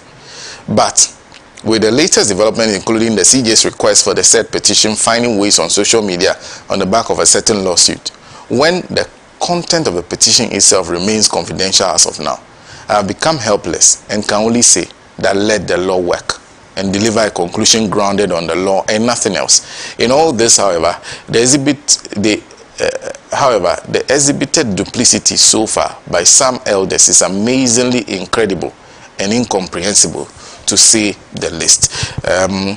Thank you very much for those comments. And I'll bring in Lawyer Osman at this point. And lawyer, there are two views, very interesting view. This is from so this is Tadiosori actually commenting on the issue of what Article 1466 means. So 1466 in clear and unambiguous terms states that when a petition concerns the removal of the Chief Justice, the President must act in consultation with the Council of State. In Ajechu vs. Attorney General and Akwete, Justice Dateban, speaking for the Supreme Court, held that just like other justices of the Superior Courts, a prima facie case must first be established against the Chief Justice before a committee is empaneled to investigate the petition. However, the Ajechu case did not specify how the prima facie determination should be made. What is certain, however, is that the President must act in consultation with the Council of State. The President's decision to refer the petition to the Council of State is therefore the strict compliance with the Constitution. It goes into the suit among others. Then there's the interesting view of Kwekwazan, who then comments on a few things, including whether or not the Chief Justice should be heard during the prima facie part of the process. And he says, in the article is quite extensive, but I'll read the point about whether or not it's time to involve her in the matter. Okay, I don't know if I still have it here. This wishes. Okay, says not right to be heard at the prima facie. This is what she says. He says a public officer against whom a petition is filed under Article 1466 has no constitutional right to be heard during the prima facie or pre-investigative phase. Neither the Constitution nor Ajechu requires nor even permits the respondent to file an answer or rebuttal or defense at this stage. This is not a violation of natural justice. On the contrary, it reflects the deliberate sequencing embedded in the Constitution. The right to be heard is not denied. It is referred to the appropriate stage when a committee has been duly constituted to conduct a formal inquiry. But it looks like when you are when you go back and listen to what the letter the President wrote, the President is essentially even saying that during the prima facie stage, they will at least give her the opportunity to put in some preliminary defense on the matter. And I'm wondering what you think about all this. And there's also the part where he says, no right to participate in the right to be heard comes later. Article 1468 says the right to be heard is preserved, not erased. And Article 1468, the person against whom a petition is made must be heard in person through legal counsel or other representation before the committee appointed under Article 1466. He is of the opinion that until the committee is formed, she has no right to be heard. Well, your view?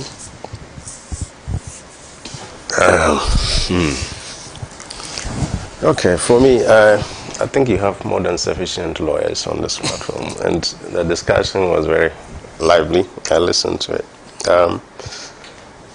But my view on this is that, you see, the prima facie case establishment, if we understand what it means for prima facie case to be established, and I think it's good for the education of listeners to understand what we mean by prima facie case. Now, the simplest way I can explain that is when an allegation is made and evidence is advanced, and given the allegation and the evidence, it is deemed to be proven, or your guilt can easily be implied unless you put in a defense that subverts that. That's prima facie case. So simply it is proven until otherwise defended.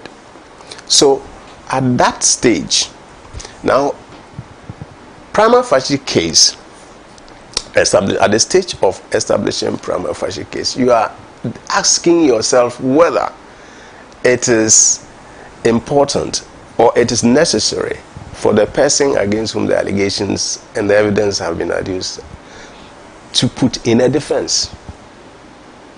That's all it means. Is it necessary for us to call him or her to defend himself? If not, then we dismiss it at that preliminary stage. And so most of the time, the prima facie case is established only with the evidence of the person alleging.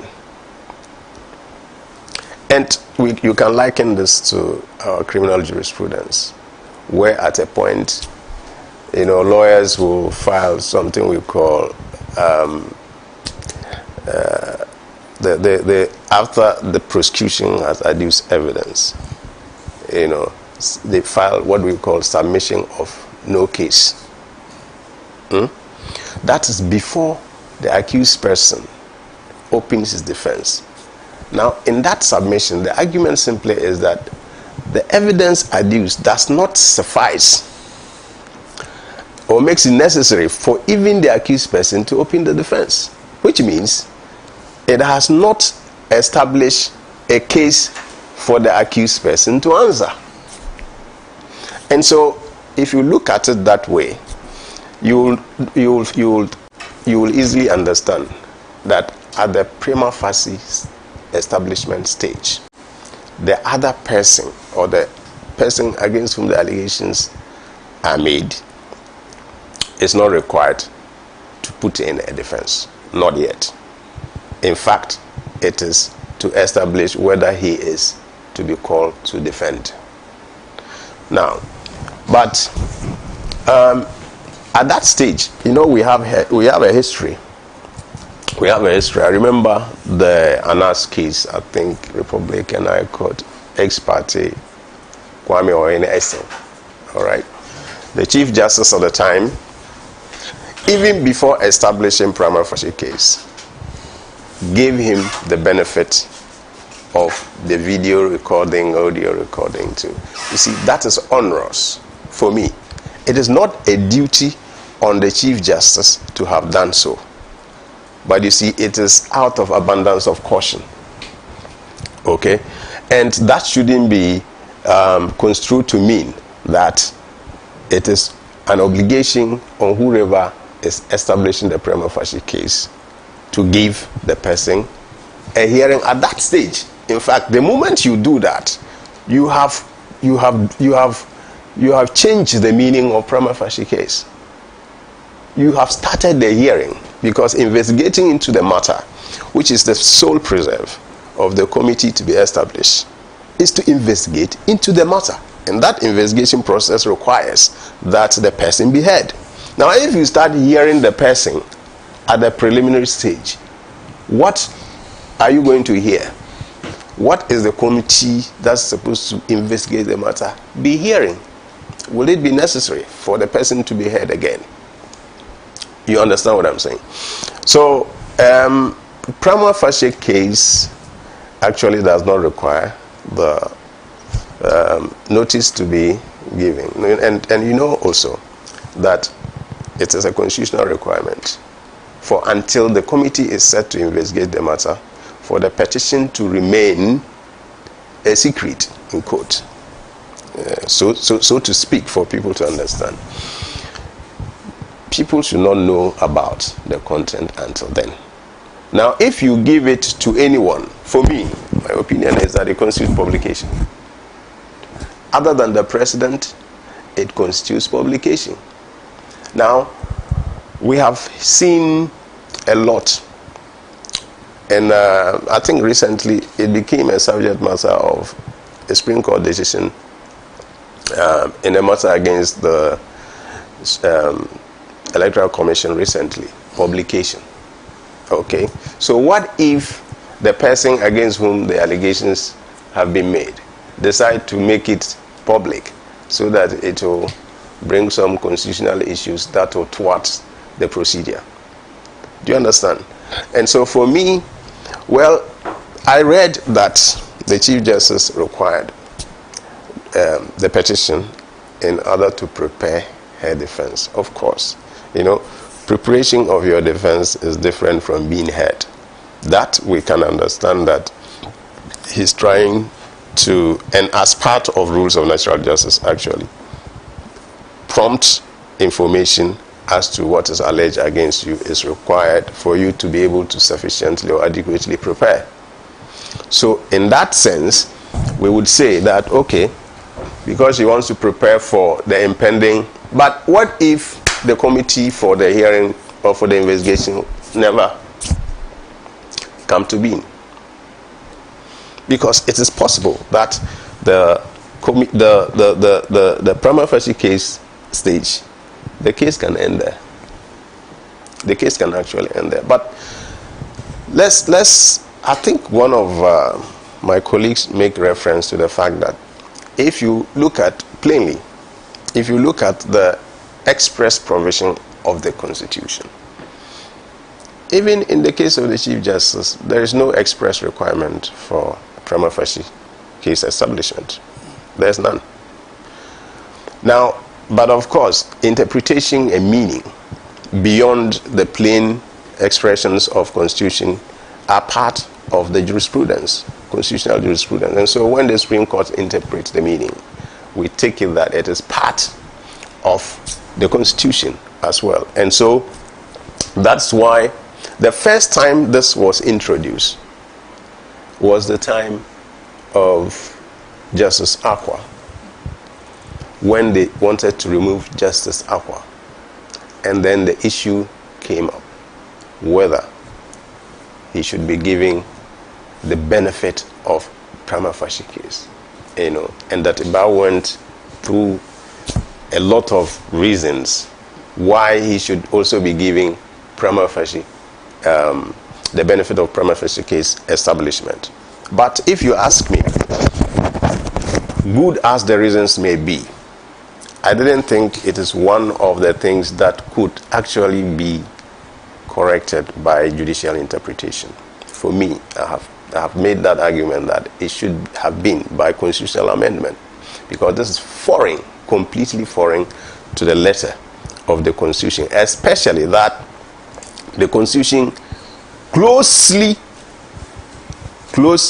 in very close provisions, which should have drawn the framers' mind to the fact that there is a need for it, they eliminated it immediately after adding it somewhere. You cannot construe it to mean that it wasn't deliberate. But of course, they said it will lead to some absurdities, it will open the floodgates for frivolous applications, and because there is always the opportunity for the Chief Justice to be suspended while the investigation is pending, anyone can do that just for the Chief Justice to be suspended and all that.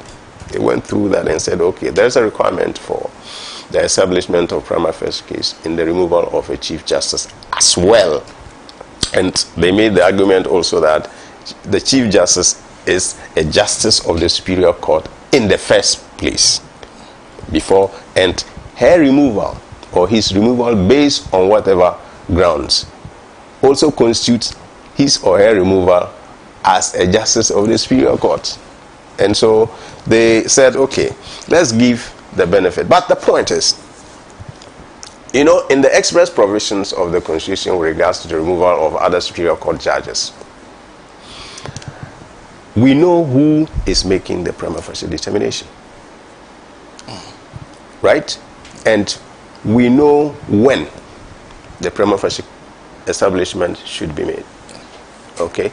But when the Supreme Court added this to the express provision of Article 1466, now they didn't tell us who should make the determination and at what stage. Now, but the constitutional provision remains that the president must consult the Council of State. But you see, it's historically, if you look at this happened because of a certain change between the constitutional experts for the 19 constitutions suggestions and then the consultative assembly stage. Now, you will notice that reference was made to this by Justice Detiba in the Chum case, that look, even at the beginning, the experts put in suggesting that the Chief Justice also has to be given the benefit of prima facie case establishment.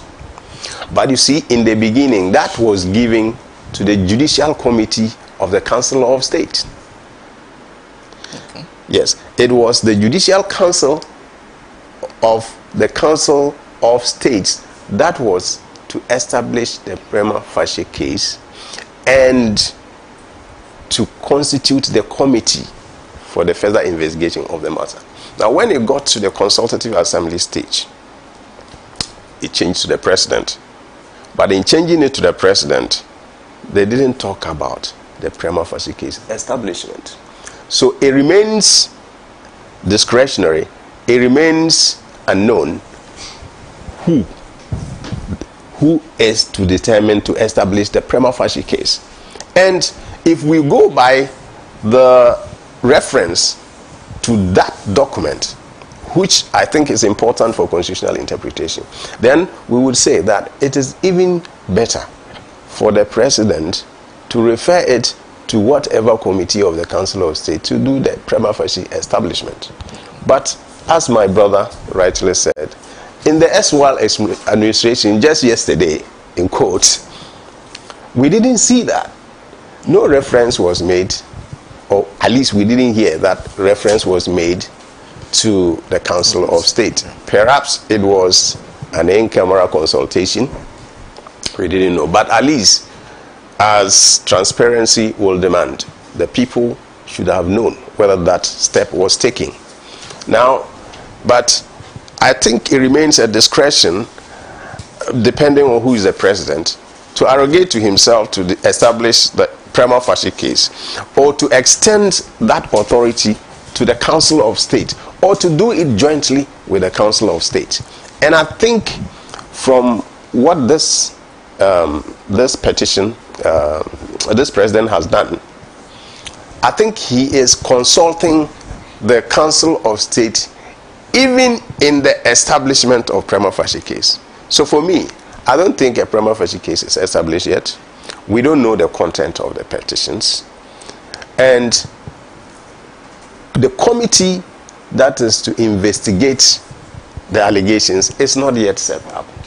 And so because of these reasons, I would have thought that this is not the time for the Chief Justice to have requested the notices of the petitions, because it is not yet time for her to be heard. And if the decision is not yet taken for you to be heard, I don't think you should want to be in preparation for any hearing. Now, the right, and even in that case I referred to, the Anas case, the Supreme Court was so clear. They said any semblance of fair hearing under Article 19 of the Constitution will be triggered off at the committee stage, when the committee is established. It's clear, it's express. And so this is a Supreme Court decision. And so once that Supreme Court decision is not changed, is not supplanted by another one, it stands as the law that it is at that stage only that the fair hearing requirement under the Constitution will be met, or are supposed to be complied with. You see, so here I think I have seen another publication in the social media outlet that the President has actually done that. So furnish her with the petitions and all that. Petition. And I said, well, that's fantastic. That tells you that this is a President who is sensitive to due process. It is not, he was not obligated to do that. I must say that the President was not obligated to do that, and if he hadn't, he wouldn't have been in contravention of any constitutional provision. But as the Chief Justice did to Essel, I think he is towing the same line. He said, okay, well, it's not my duty, but once you have asked, I'll make it available. But my concern is will that constitute publication of the petition or not? And wouldn't that be a constitutional infraction in itself? Because the moment any publication, any person can be a conduit or an outlet to a public exhibition of the petitions. And once it gets out of the president's domain, the president cannot control the outlets. And so my point is that at this stage, they should have restrained, they should have exercised some restraint. The Chief Justice should have been patient.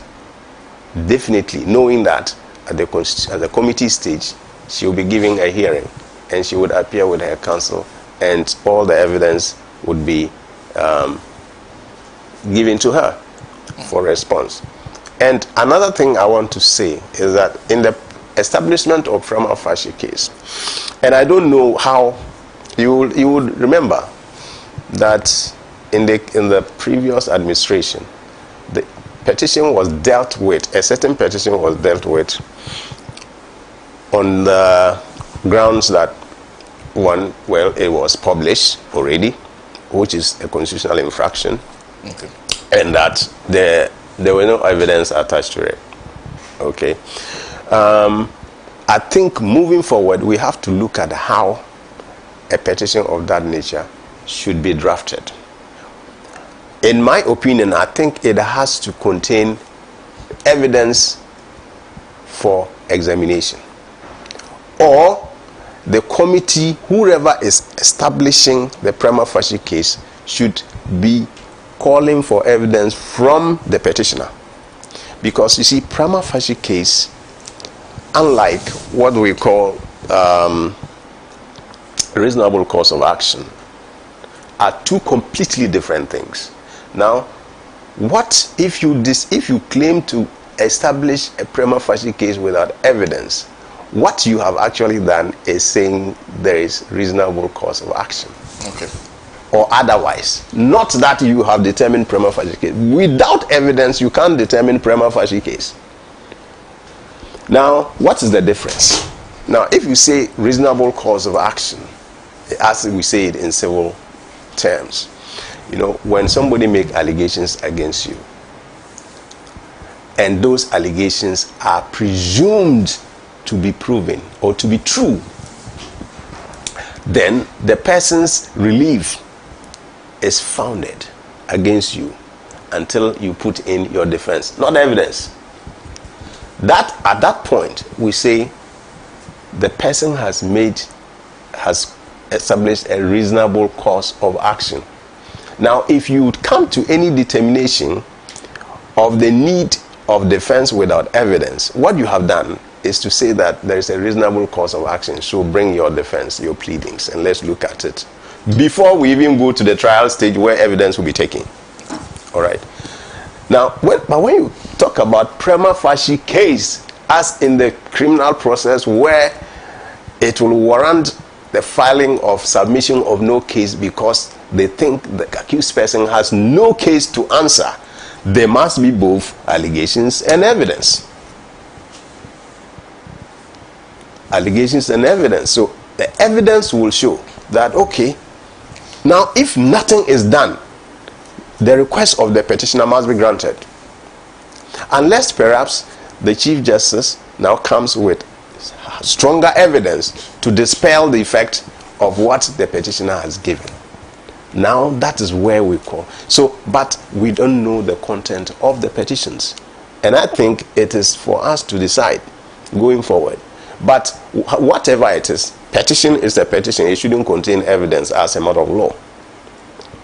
But my point is that whoever is establishing the prima facie case, after taking the petition, there must be a procedure by which you call the petitioner for evidence. And then you now will be able to establish whether there is a prima facie case or not.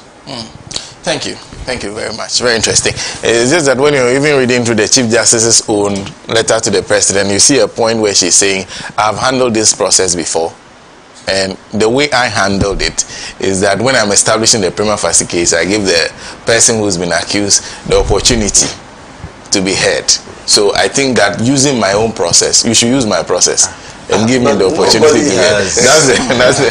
I think when you read the letter, that's the impression you get. Yes, but can I come in? Yes, first of all, I think that just to respond to some of the concerns raised in terms of the submission of my senior here, as to who makes that decision of establishing prima facie, I think that it was stated clearly that that decision is to be made by the president in consultation with the Council of State.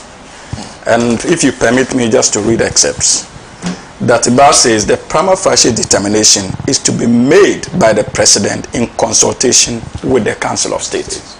So that point, the judgment clearly, specifically addressed that point as to who makes it. Now it brings me to the second question of how it is to be made. And for me, if there was anything that would have gotten out of this case of Asafua MP, probably it would have been that determination as well.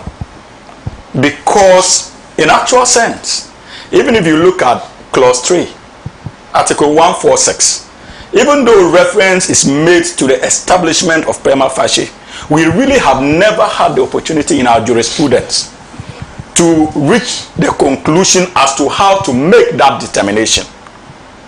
All what we are doing is to rely on other principles to make assumptions, but there's really no legal backing as to how we can reach a prima facie case. And for some strange reason, that was the reason why I was hoping that maybe we'd get an opportunity to test the law in terms of how to reach that decision. Because, Sena, for some, objectively speaking, I am one of the people who hold the view that fair initial commentary, especially considering the allegations against the Chief Justice, initial commentary is important and must constitute a critical aspect in terms of reaching that determination of prima facie. And I'll explain why. Senior Counsel made reference to the issue of criminal prosecutions and the fact that no case can be filed. I agree. But one thing we miss is that even before the police go to court, the accused has an opportunity of writing a witness statement or statement, police statement. Based on that statement, it will inform the police whether to continue to investigate or, if you like, to even proceed to court based on what they have. For me, I feel that the police reaches that determination by looking at the allegation and the statement of the accused. That is an establishment of a prima facie case as far as the police service is concerned. And it is based on that that they proceed to court.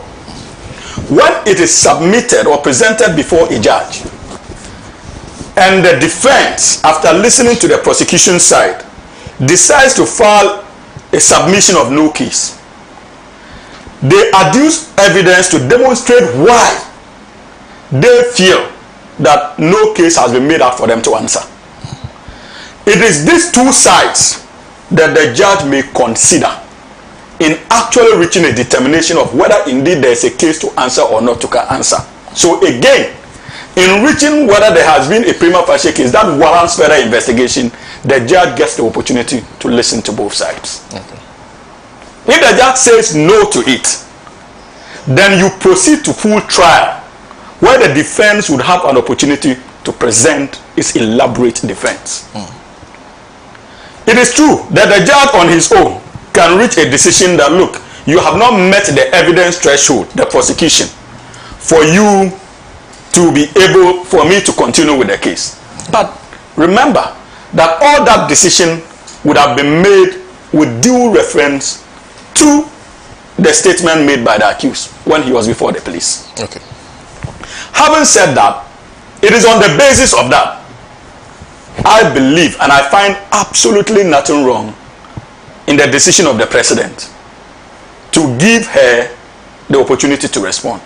You see, Sena, we have absolutely nothing to lose. Because you see, the danger, sometimes the law can be funny, even in our workplaces. When when a query is issued to you, it is not for nothing that they issue it. They give you the opportunity to respond to it.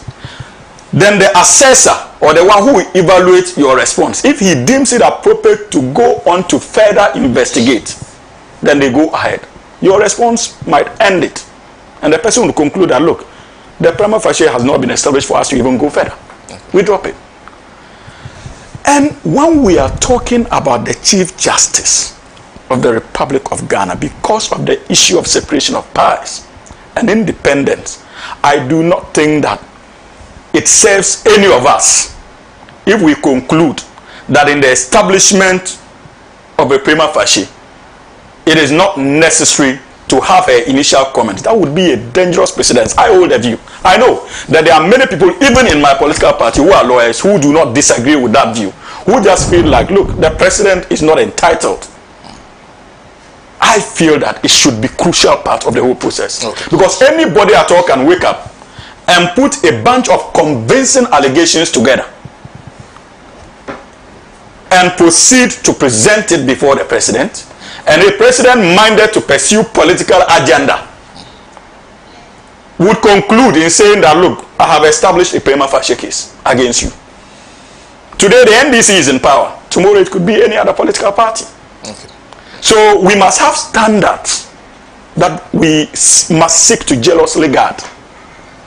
And for me, that is why I feel that this important decision by His Excellency the President to give him the opportunity, to give her the opportunity to respond, is fair. Okay. So it is based on her response. And mind you, another interesting thing is that it is not for nothing that... but under a minute. It is also interesting. You see, where she's seated, the information she is privileged to have, the petitioners might not have that information.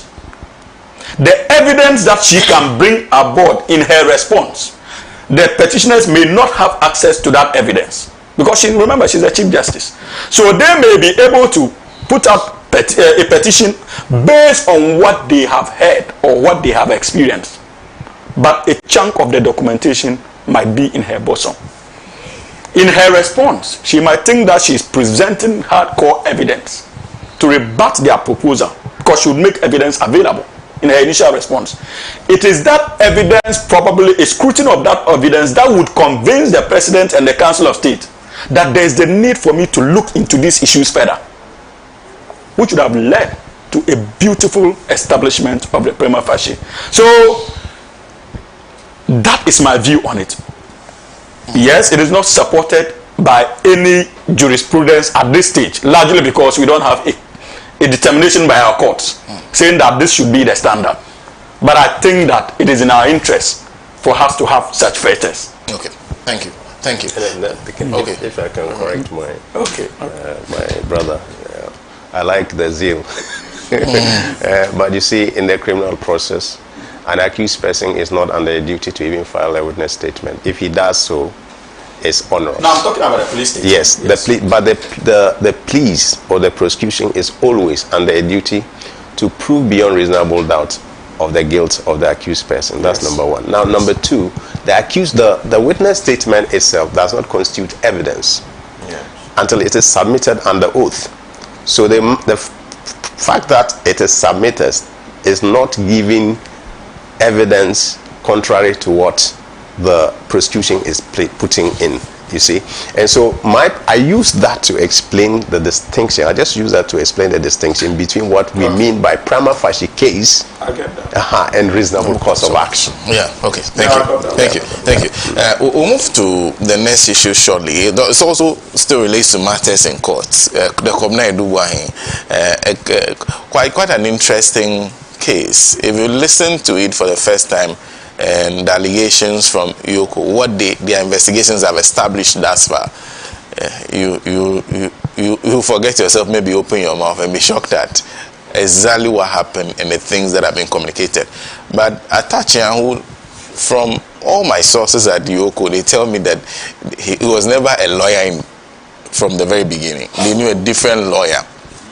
There was another person who was representing the people. That's why they were surprised initially when he put out the statement. They were even shocked. They were like, the only time they've seen him is that one, even the bosses at Yoko heard of it later, that he had come to see the deputy director of Yoko. Yeah, but Raymond was busy, and so he stayed for quite a while and decided to leave. Oh, so he didn't even have that interaction. So you know him as the lawyer in the case, but it brings a very interesting it brings a very interesting perspective when he started saying that he feels that Attorney General shouldn't have even disclosed the matter the way in which he did. That he thinks that those should be done in court and not through the public domain. Anyway, so we will talk about that shortly, especially in the wake of the fact that even the court has decided that the 120 million, they reduce it to 80 million for both of them. But a few comments on our earlier on Facebook. This one is Eric Okusepen, who agrees actually with Dr. Inusa that you are right in your submission on the Council of State because they had outlived its usefulness and a drain on the public purse. And then those government, we saw their acts of commission and omission. Bernard Keabua says witch hunting is not a good thing if it has been established that there's a witch, because everyone knows that witches are enemies. Witch hunting is like spraying mosquitoes with insecticide. There's Musa Abato says MPP's response to the Chief Justice's removal is about the political maneuvering than about upholding the law. The attempt to create confusion with the legal acrobatics only undermines the integrity of the process. If the Chief Justice and the MPP have nothing to hide, why the reluctance to follow the established procedures? The removal of a former EC boss was handled without all the fuss. President Mahama has done the needful by following the petition to the Council of State. Let's not allow political games to muddy the waters. Edmond Mensah, Senator, the Chief Justice has seen the red lights based on her own conscience. And so I started requesting for a petition against her. Otherwise, why the rush? She should just start packing. After all, she was part of the people who rendered our birth certificates useless. Tom D. Tom says the CJ from the one has acted unfaithfully. She got herself in a banter with the speaker, and now he's started a banter with the president. How on earth to NDC government and the GM accommodate her? She must go. There's Ark Endos Kwanzaa, a very brilliant submission. You one day become okay. He's commending somebody else that sent a message, not. Okay. So we'll move on to the issue of Kobina Dubuahin's arrest, and I start again with Hamza. You have to leave shortly before the. Okay. Maybe after the submission. Okay. Again, Alhaji Sena. I was telling that my brother Atik is uncomfortable when references is made to promises that were made before and I respect that view, and I think I share in it.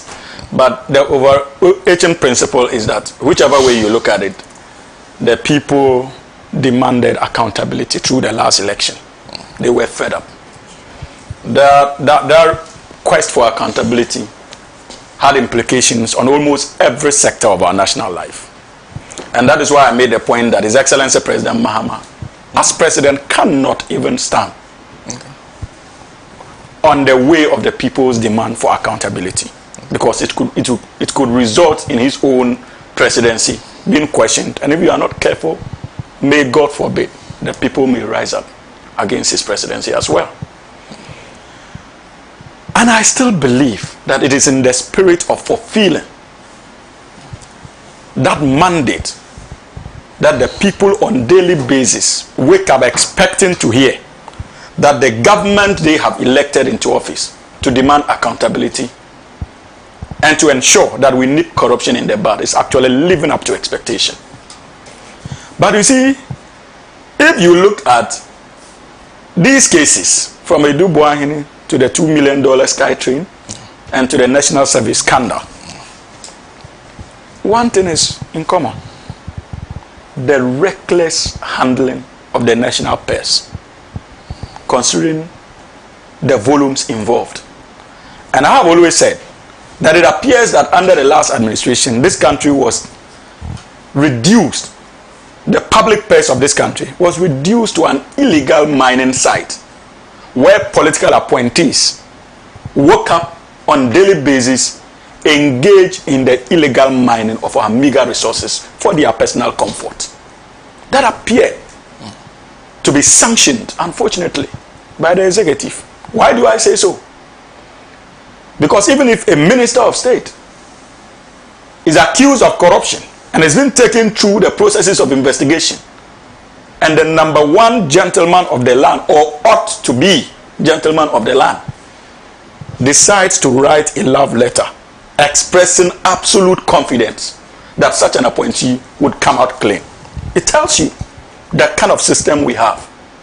But you see, Sena, one important pillar of the promises we made to the good people of this country was not just the issue of accountability, but to a very large extent, the issue of transparency. Because it is not enough for you to pursue accountability without being transparent yourself. So the Ghanaian people, we owe it to the Ghanaian people to keep them informed every step of the way about the steps we are taking to rid this country of corruption and corrupt public servants. And I've always argued, I've heard my colleagues from the other side complain that the press conferences the Attorney General held, that particular press conference was needless and blah, blah, blah, blah, blah. He proceeded to try Edu Buahin in the media and stuff like that. Sena, again, if you look at our laws, the Attorney General is also the minister responsible for justice, senior, who I got that right. An analysis of his role should tell you that he's not just being the number one legal advisor to the president, he's also doubling as a political appointee with responsibilities. So as Minister for Justice, he's enjoined, in line with democratic tenets of transparency, to keep the good people of this country aware of the steps he seemed to be taking in his quest to ensure accountability as far as the fight against corruption is concerned, and any other related activity that squarely falls within the ambit of the Attorney General's department.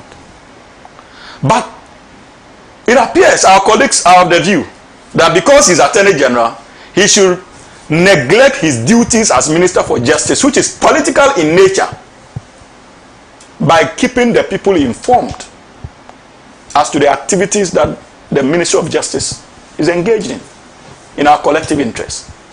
But again, what is even more nauseating is their level of hypocrisy. Remember that when he assumed office and decided to discontinue with some of the cases, my senior is here. When you file a nolle prosequi, the Attorney General is not obliged or obligated in any way to give reasons. Am I right? I hope I got that right. Alhaji Sena, he's not obligated to give reasons as to why a nolle prosequi has been filed. But the same Afenyo marking, after those processes were exhausted, was the very person demanding explanation as to why the Attorney General proceeded to file a nolle prosequi in a number of cases, and for which reason explanation ought to be forthcoming. At the time he made those demands on the Attorney General, he did not know as a lawyer that indeed he was not obligated to have provided those pieces of information. He knew. But in the spirit of transparency, the Attorney General, as Minister of Justice, proceeded to respond to his request by explaining why some of those cases had to be dropped. The same Attorney General, in that spirit of transparency, has conducted an investigation, has reached a certain stage of the investigation. Arrests were made, and you, the same Attorney General, raised concerns about those arrests and said that the country was engaged in arresting people by heart. Once again, calling for a response from the Minister of Justice. And he responds by telling you why the likes of Buahin was arrested and the stage their investigations have gotten to. And you proceed to say that he's engaged in media trials? What level of hypocrisy is that? So these are the facts. And as for the content of the allegations being made, it is troubling. Remember that the National Signal Bureau was, before its current form, was the BNC, Bureau of National Communications.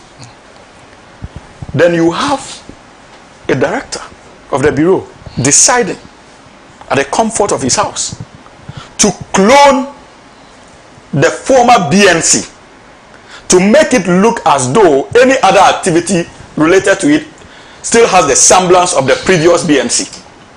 Created a company, made himself a director and that of the wife. So even the first point that we must be concerned about is that the decision to clone the Bureau of National Communications as BNC was in itself, it was done with a criminal intent. How could you possibly think of something like this if you didn't have any criminal intent? As if that was not enough. You decided to sign a contract on behalf of this country in the name of purchasing a cyber security software, using that cloned company that you man with your wife, and paid in excess of $6 million, I'm told $7 million into that company's account. Then went behind with your wife again to withdraw those monies to invest in real estate and bought houses, about 37 houses, and we are still counting. Using the same in a day. In a day. You see, Sena,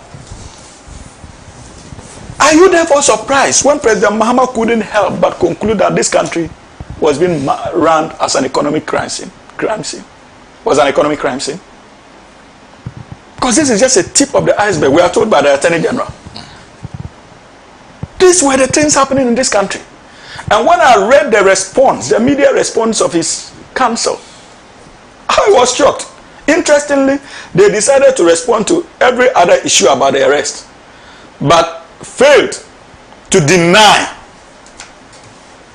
allegations leveled against the said gentleman, who in himself was a political appointee in any case. Sena, that is not all. This is a gentleman who was presiding over a sensitive asset in our country, National Signals Bureau. What it means is that any of us could have been monitored. Any of us, irrespective of your status in life. Any of us. So we must actually even be interested in other dealings outside this national cyber security software pitches. Whether at any point he used his role to bully other people in this country and to extort monies from them. It is important for us to go into such investigations. Because if he had the courage to do something like that, clearly, you do not rule out the possibility of using that power to bully other citizens. Please wrap up for me. In wrapping up, all I can say is that this is just a tip of the iceberg. Every Ghanaian who has information about the operations, and you see, finally, before I even forget, we are told that by the Deputy Attorney General that when the information about his arrest got to his wife, the wife started cutting dollars or suspected currency into suitcases and was caught on camera. Yes, that was the information that was made known yesterday in court by the Deputy Attorney General. So that should tell you the criminality that engulfed this country in the last 8 years. And we have not actually even started investigations into the so-called digitization, the naming of, the numbering of our houses and streets. We have not started. We've not gone there yet. Which one is kind, you don't find anything. My goodness God. So, as a country, the greatest thing to have happened to us was the outcome of the elections in December last year. Only God knows what this country would have been subjected to under another 4 years of Nana Bawumia. An absolute mess. Okay. Thank you. Thank you very much. Just some comments still on Facebook. Earlier discussions, episode 2 says, even the person she has delegated to defend her speaks volume. Dami, if she knows shame, she must go in peace and not invite further problems upon herself. She and her darling old man Akufo-Addo will forever be remembered as the worst thing to have happened to Mother Ghana. Lydia comes to exactly a position is never a possession, so we must be mindful of our actions when we have that privilege. Wiseman Castro says, Sena, the petition of the Chief Justice is long overdue. Ghana's judiciary has become a juristocracy under her watch. As a result, Ghanaians have lost confidence in the judiciary. The judiciary has become so biased such that an ordinary person could determine their judgment before the case gets to court. It's under her watch that the Supreme Court was labeled unanimous FC. Hashtag leadership Justice Gertrude Araba Tokonu must go to redeem the good name of the judiciary. Yes, that's accurate. I think it started under Anemia War or something. Yeah. Kotoka Kori says if the Chief Justice is seeking to restrain the President and the Council of State from proceeding with her removal before the allegations against her have been properly addressed, it raises serious ethical and constitutional questions. Concerns. The judiciary as an institution must uphold the principle of fairness, accountability, and due process. If allegations have been leveled against the Chief Justice, the appropriate bodies must be allowed to investigate them thoroughly. Well, let me bring in Dr. Inusa. Doc. Sena, Ghanaians deserve better. And as one of my mentors did reiterate, when he visited Ghana for the first time, he said, we're living in a state of confusion coupled by a kakistocracy or a kakistocratic system. The SWR government failed to tackle and deal with corruption as they promised that they were going to protect the public purse. The case before us and before the public domain is of a criminal nature, and as my brother Hamza did reiterate, this gentleman is the former Director General of the National Signals Bureau, formerly known as the National Communications Bureau, right? And it is under the ministry, or is under the National Security Ministry. And his role in so many dubious procurements and contracts, not only with his agency, but even with Cocoa Board, raises an alarm. And he is a known member of Nana's People's Party. And those of you don't know that some of us came out of the MPP proudly, upholding to, indeed, the aims and objectives of why the MPP was founded. And we fought against a system that did not support the interests of the good people of Ghana. And of course, today we have been redeemed. Our image has been redeemed. And we are being celebrated as heroes in Ghana. Because, Sena, how is it that a country like Ghana, who is riddled with a debt of 727.8 billion Ghana cedis today, right? And knowing very well that our country's national budget is supported by amount of 30% of its total budget is supported by foreign creditors, about 30%, is something that today this current administration is going to suffer. You know why? Because this current administration cannot go to the international capital market to borrow to support our budget deficits. And this begs the question, why did we get there in the first place? Why is our public debt so colossal? And these are some of the things. If you have one individual who was able to siphon over $10 million, right, and launder this money and then keep it in fixed assets, by procuring over 37 houses, both home and abroad, then if this is Kwabna Edubuahini, how much more the former minister for national security, how much more even the vice president and even the president? I mean, this is like what do you call it, simultaneous equation. If you know X, you can easily tell Y. Sena, the issue before us, this is the same person whose brother, Charles Edubuaine, told us in the announced expose that you the brother. Yes, that's his brother. They are. No, that's his brother. You are sure of it? That's his brother. Yes. Oh, okay. This is the son of Edubuaine. Because there are different accounts as to whether they are related or not. Well, Yeah, that's his why brother. They are from the same caucus. Whatever it is, They are from the same caucus. That told us that Dr. Mahmoud Bawumia needs only $200,000 for appearance fee to see him and then work out a deal in your favor.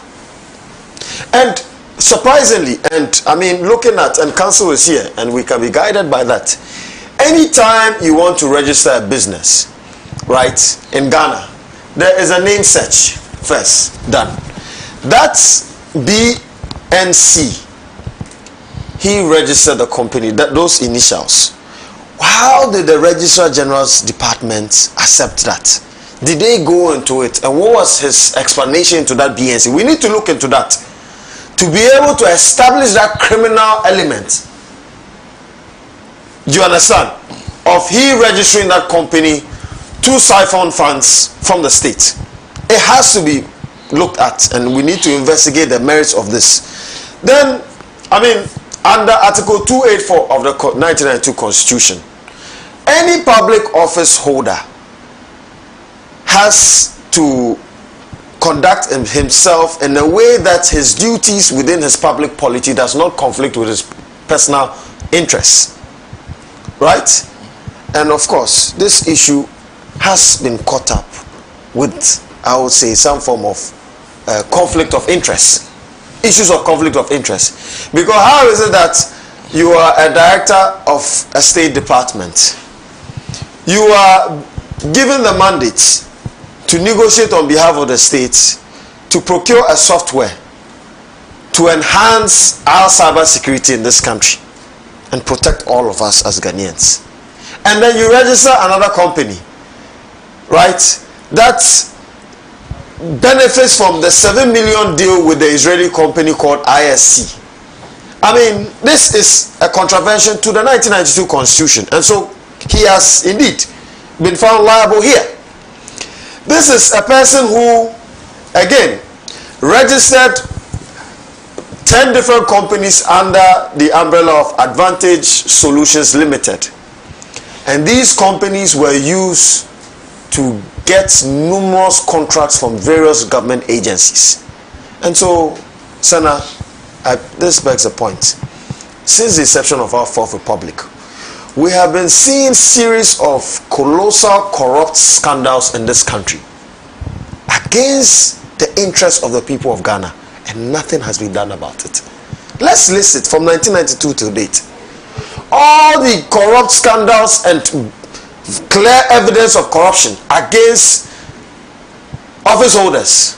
Who has been jailed in this country? Let's name it. Who has been jailed? How many of them have been jailed? Let me even put it that way.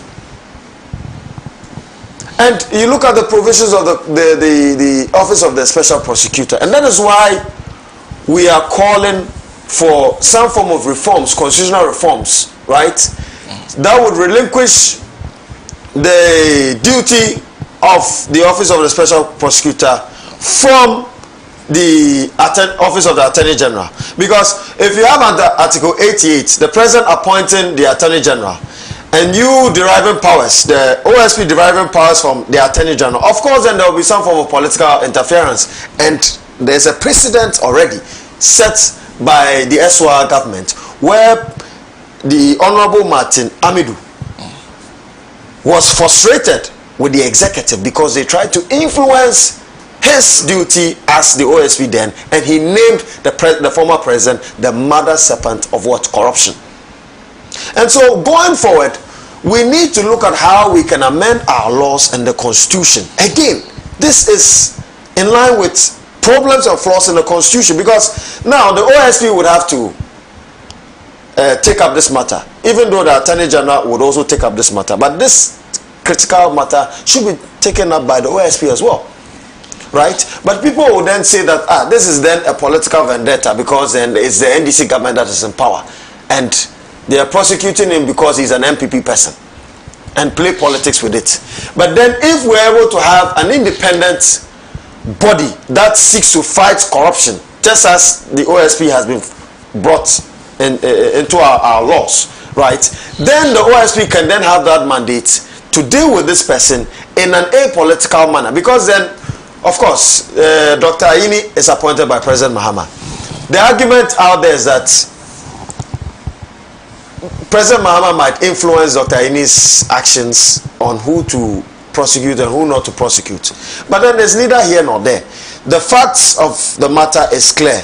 This case has a lot of merits of a criminally inspired agenda to siphon money from the states and cause financial loss to the states. And of course, conflicted interests as a public official. And so going forward, Sena, we want to see more people prosecuted under this regime. Look, the Sky Train scandal, the Ejepa deal, ECG, the corruption that was unearthed at ECG, right? The PDS scandal, the National Cathedral, and all other corrupt scandals that were unearthed under the ESWA administration. And if they don't do that, and I always say this, that there's a reason why some of us did not join. I don't want to sound a bit controversial, but there's a reason why some of us never joined the military. Sena, this 4-year period is a revolutionary period. It is time to put the people who have caused huge financial loss to the states to books. It is time to bring them to books. The people of Ghana are suffering. Look at the nature of our hospitals today. Go to Kolebu and see the infrastructure in which our kids are born. Our women sleep. Right? The doctors in that facility, look at how they operate. Look at our roads. Look at our educational infrastructure. Today, as I speak to you, we have about 5,400 schools under trees. And there's a research that says that it will take 300 years to complete these or to eradicate schools under trees. Yet, you have a person who has just gotten an opportunity to contribute to the legacy of his father and to build a better society or contribute to the development of this society. And all he does is go in there, siphon money, and then walks out freely. And that has been the norm since the inception of our Fourth Republic. And until we amend the Constitution and until we enhance accountability in this country, we will come back here and discuss the same issue. And it will be a deja vu. So, Sena, this man has to be jailed. And a lot more. But we are going to... No, my brother. Well, he would be given a fair hearing. We are not saying that he shouldn't be given a fair hearing. So well, he should be jailed. I know what I'm talking about. I remember I said that we were the villains from the MPP. Remember, we know the kind of things that happened, and we know the rot that is before us. And so we were the virtuous ones, together with Honorable Alan Kojo Tramante and many more. People might have some contrary views. Yes, you can have your contrary view, but again, we were the virtuous ones. We fought against a system that was corrupt, a system that did not live up to the mandate of its people, and a system that was promoting a kakistocracy. Okay. Right? And that is why today we are also still around and advocating for good governance. And we would make sure that the NDC government adheres to the rule of law and ensures that they promote good governance and meet the expectation of the Ghanaian people, so that collectively we can be able to enjoy this country and see our generations yet to be born also inherit a country that would give them equal opportunities for them to thrive. Thank you very much. And I'll come to you shortly. Before I do that, Alhaji Hamza in Pig Farm says, good morning, Sena. I think it is time Afenyomakin is brought to order. He always thinks he is the only man in this country. Afenyomakin and the micro-minority group in parliament are always trying to use the immunity of parliament to undermine the duties of state agencies in this country. Kobna Edubohen is not above the laws of this land. And even here, Fenny Markins himself, the AG has done nothing wrong by taking Edubohen through due process of the land, and if he is not guilty, he will be set free. One of the promises we made to the good people of this country was to fight corruption, and we cannot afford to disappoint them. Anyone who dips his or her hands into government purse should be ready, because the law will catch up with them. That's coming from thank you very much for that comment. There's Davi Sena who says, good morning. By our experiences so far under the Fourth Republic, I'm wondering if the constitution should not be amended to allow an incoming president to appoint heads of state institutions of states that he or she is comfortable working and living with at the end of his tenure. This is because loyalty and belief in the president's vision are key to working with that president. David Sena sent that. So those are just a few comments that I'm just going through. Interestingly, I think Kobna Edubohen's name at some point came up during this issue with the Emirates.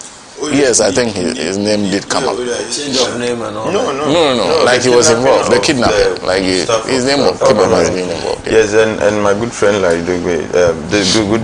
Is it afternoon or is it morning? Yeah. It's still morning. Yeah, it's still morning. Good morning to him wherever he is. I think he broke the story, and it was quite an interesting read. I think the man has had so much on his plate in recent past, and this just came, his actions just came to a head subsequent to the work by the oral committee. I am not for a moment going to say that the demand for accountability is misplaced. We all demand accountability, and I was one of the keen supporters of the oral process. Because at the end of the day, one of the things Ghanaians stood on to say we had had enough of the Akufo-Addo-led administration was that there was widespread perception of corruption. And you see, perceptions of corruption lead to despondency, hopelessness.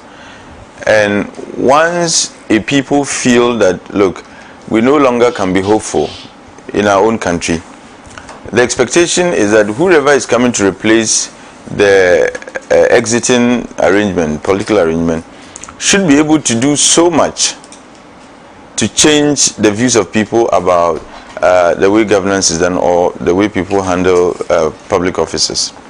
So to that extent, Ghanaians really are expectant that some action will be taken against allegations of corruption. And that is why when the oral work was commissioned, people were expecting to see some reports and some action being done on the report. So I am not surprised at all that action is being taken on the content of that report. And it's interesting because it's beginning to give some sense of hope that we are finally doing something about the perception of corruption in this country. For me, whoever is named or is involved in the oral report, whatever comes the person's way, I'm sure the person is well equipped to defend himself or herself. And indeed, if at this moment, the oral committee just worked on allegations. So what the AG is doing after getting the report is to get the pieces of evidence that will strengthen or weaken the allegations that have been made or compiled by the oral committee. And so for them to have come out to announce what they have found, I think it's because they have stumbled on something very reassuring, that the case we are pursuing is worth it, and that eventually when we do our work well, we might secure conviction.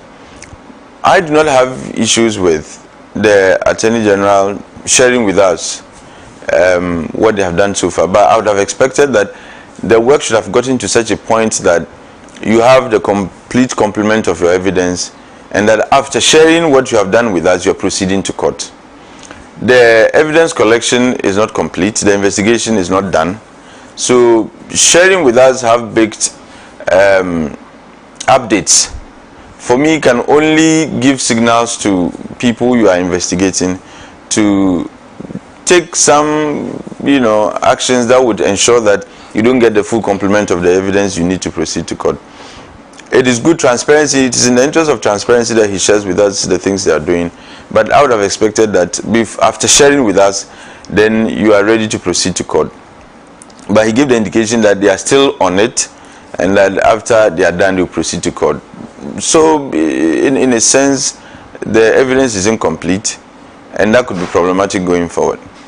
Now, the aftermath of the updating, you have, like you said, Atacha emerging from nowhere, assuming full charge of the case, and saying some things that, in my view, are even not ridiculous. Ridiculous might be a bit harsh, but I find some of his utterances unfair.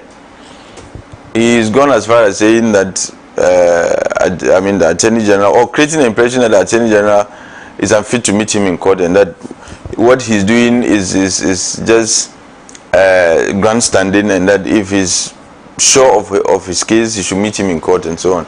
I mean, he went as far as even saying that's his junior on the bar. I mean, what has that got to do with anything anyway?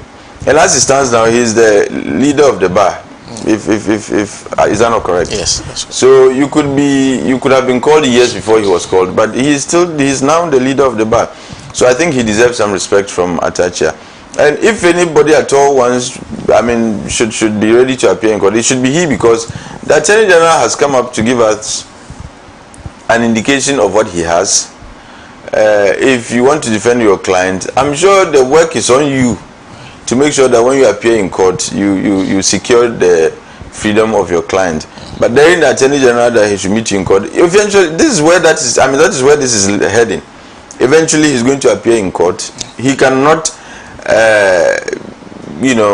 end this case in his bedroom.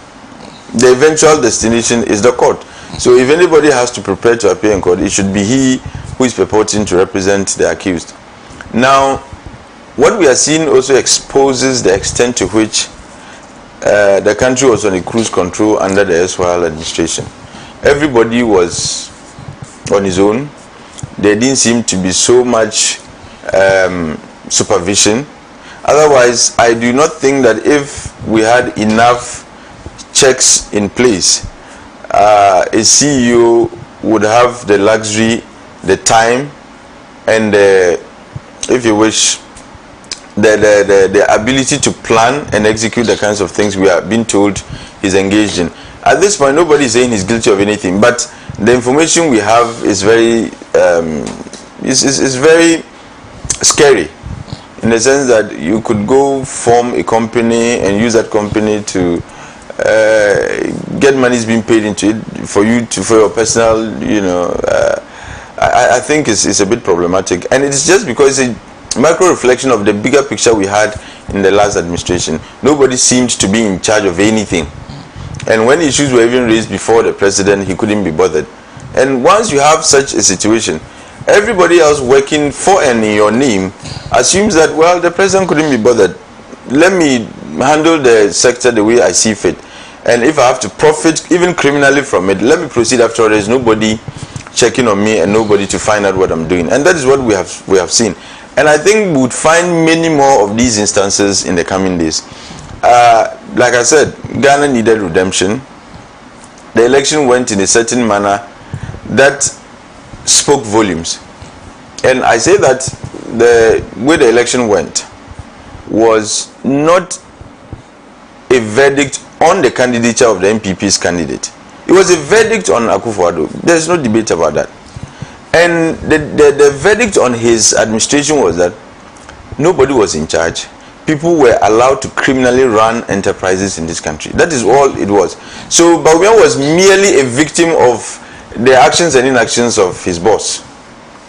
And so, having passed that verdict on Akufo-Addo and his performance in government, Ghanaians are expecting something dramatic to be done. Especially so that now Ghana is a broke economy. And because we have kept ourselves under the IMF program, it is difficult. We can't even access capital markets. Now, government's only hope is to sell its securities, government securities, to raise money. And look, Ghanaians should expect even tighter situations in the coming days, because we don't have money, and you have an individual. Look, and these are people, we are talking millions. When you listen to the amounts being mentioned, you ask yourself, why? It's like 1 million is equivalent to 100,000 Ghana cedis in the scheme of things.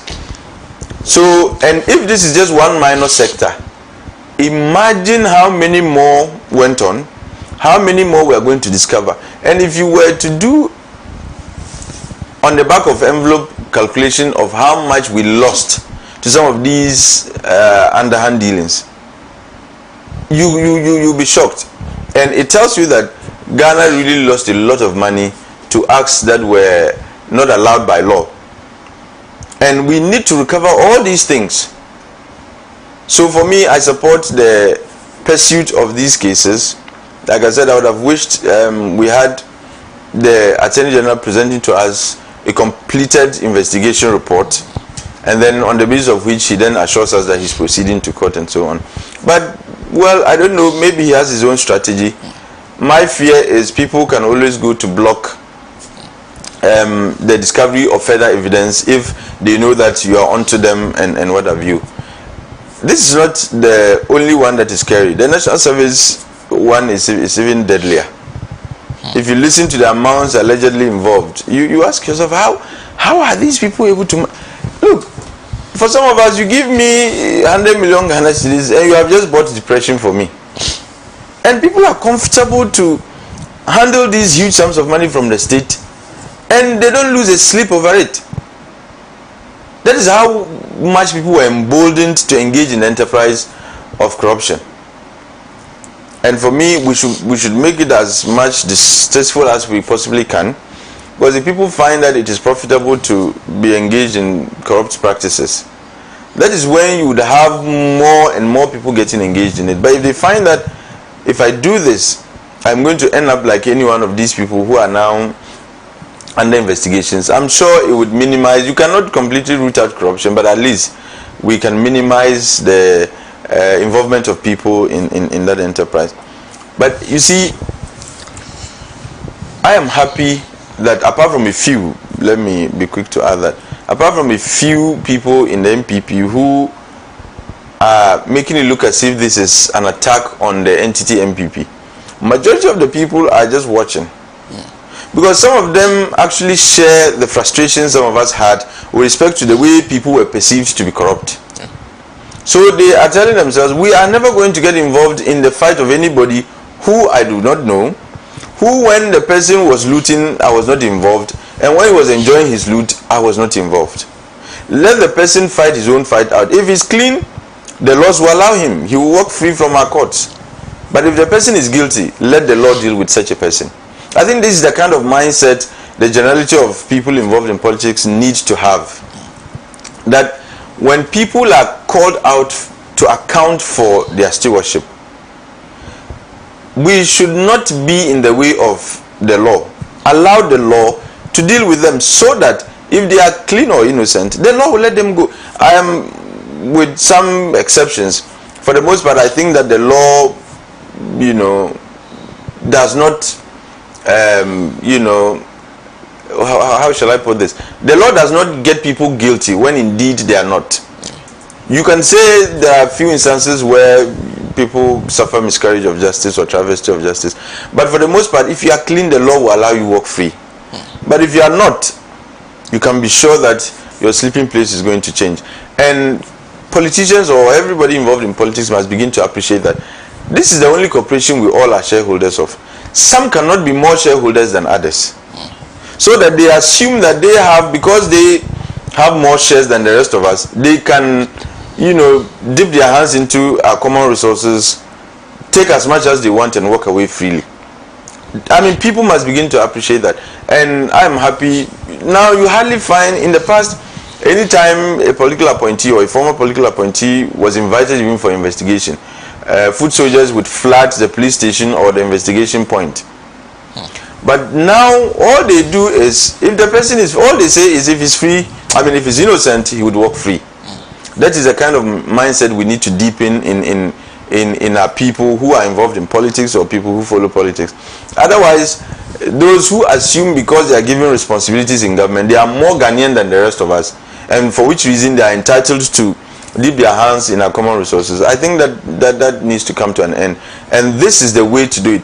I've always said that this cycle, or this vicious cycle of people commit crimes against the state, their own administration is unable to prosecute them, they wait for the incoming administration to come, and being mindful of what would possibly could happen to them in the future, they are also very hesitant in dealing with such cases.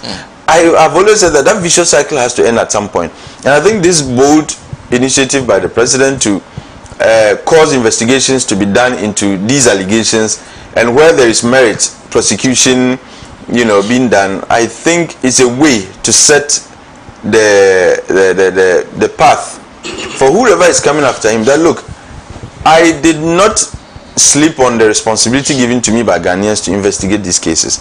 So even if you also come and there are allegations about my appointees as well, you should have the courage to proceed. And it is also sending signals to the very people he has also appointed, that if I am doing this to others, you can be rest assured that when you find yourself involved in these things, I'll come after you. And again, even if I don't, I've cleared the path. Whoever is coming after me would come after you. And I think this is the kind of mindset we need to have, because this country has lost already so much to corruption, and we cannot continue to lose so much resources to corruption. Look, when you are going to public service, the first thing you tell yourself is, I'm going to serve my country. But because people have profited from indecent acts whilst in office, politics is now the easiest way to get rich. And look, students in the universities who get involved in student politics, their aim is to to complete university, get involved in politics, and become rich, or richer than their colleagues who they completed the school with. And I think we need to make it a high-risk enterprise, and this is the way to go. Thank you very much. Well, interestingly, the man Afanyama is talking about is none other by Dr. Dominic Ayine. I think that anybody who's followed his practice of law will be reluctant to issue such come to court and meet me. Oh yeah, yes, the way he was daring him. No, the last person you want to dare is Dr. Dominic Ayine. Yes, I'm sure. That one. But a few things on the NSA matter. The Attorney General says 8 people have been interrogated. He says they have been singing. Yeah, and the lyrics are very interesting. That's an interesting thing to hear. And then the other part, which is a very worrying part, he says they know for a fact that the former CEO of the NSA actually paid an MP. The MP's job was to kill the story and defend them in public.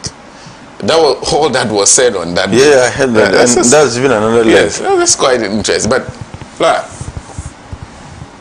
let's hear him. Well,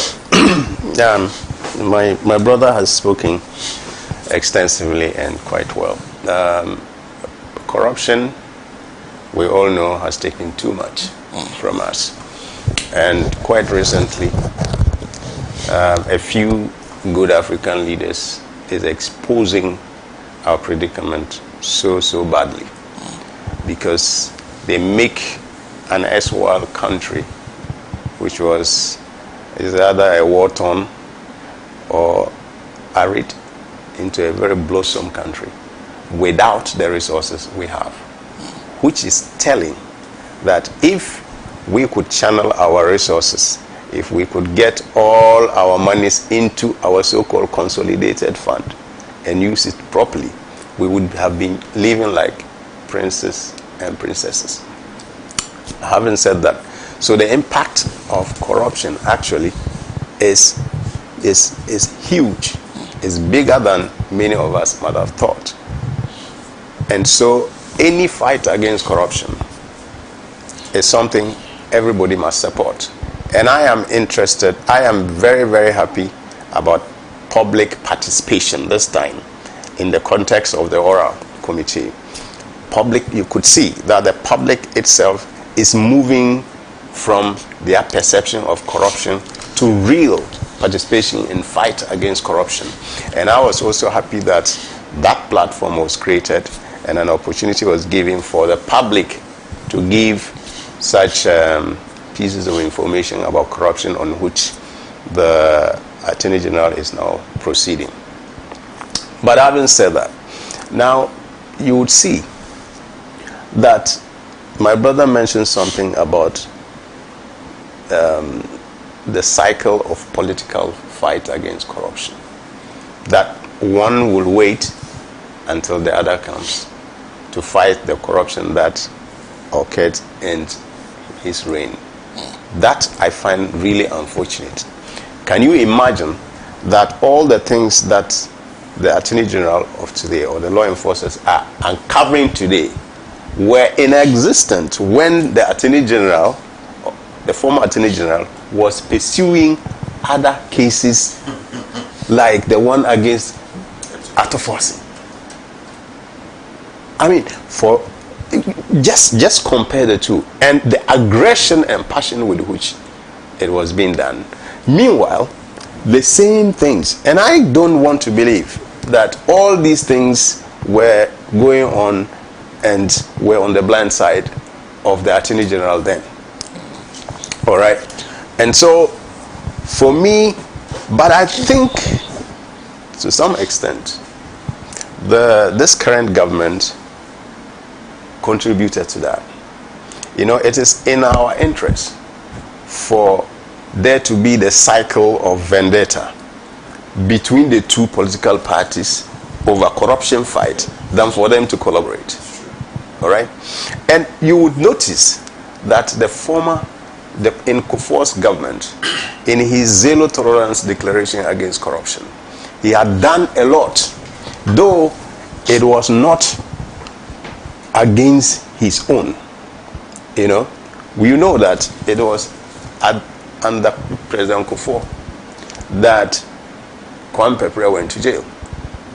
It was under President Kufuor that Victor Salami went to jail and even died in jail. It was under Kufuor that Abodepi went to jail. It was under Kufuor that our venerable Chechu Chikata went to jail. So these were things that they could tout.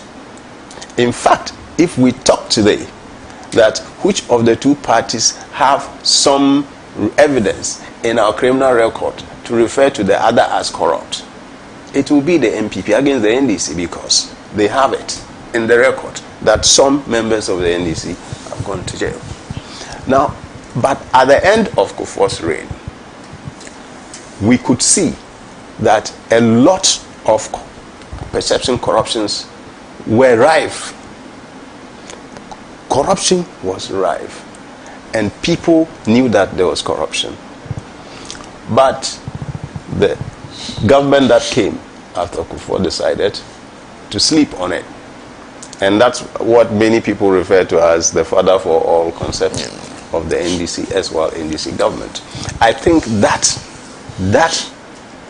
did great harm to the cycle I'm referring to. Now, you will notice that the caution with which the NDC is proceeding, or is always proceeding in government, cannot be devoid completely from their past experiences with the prosecution.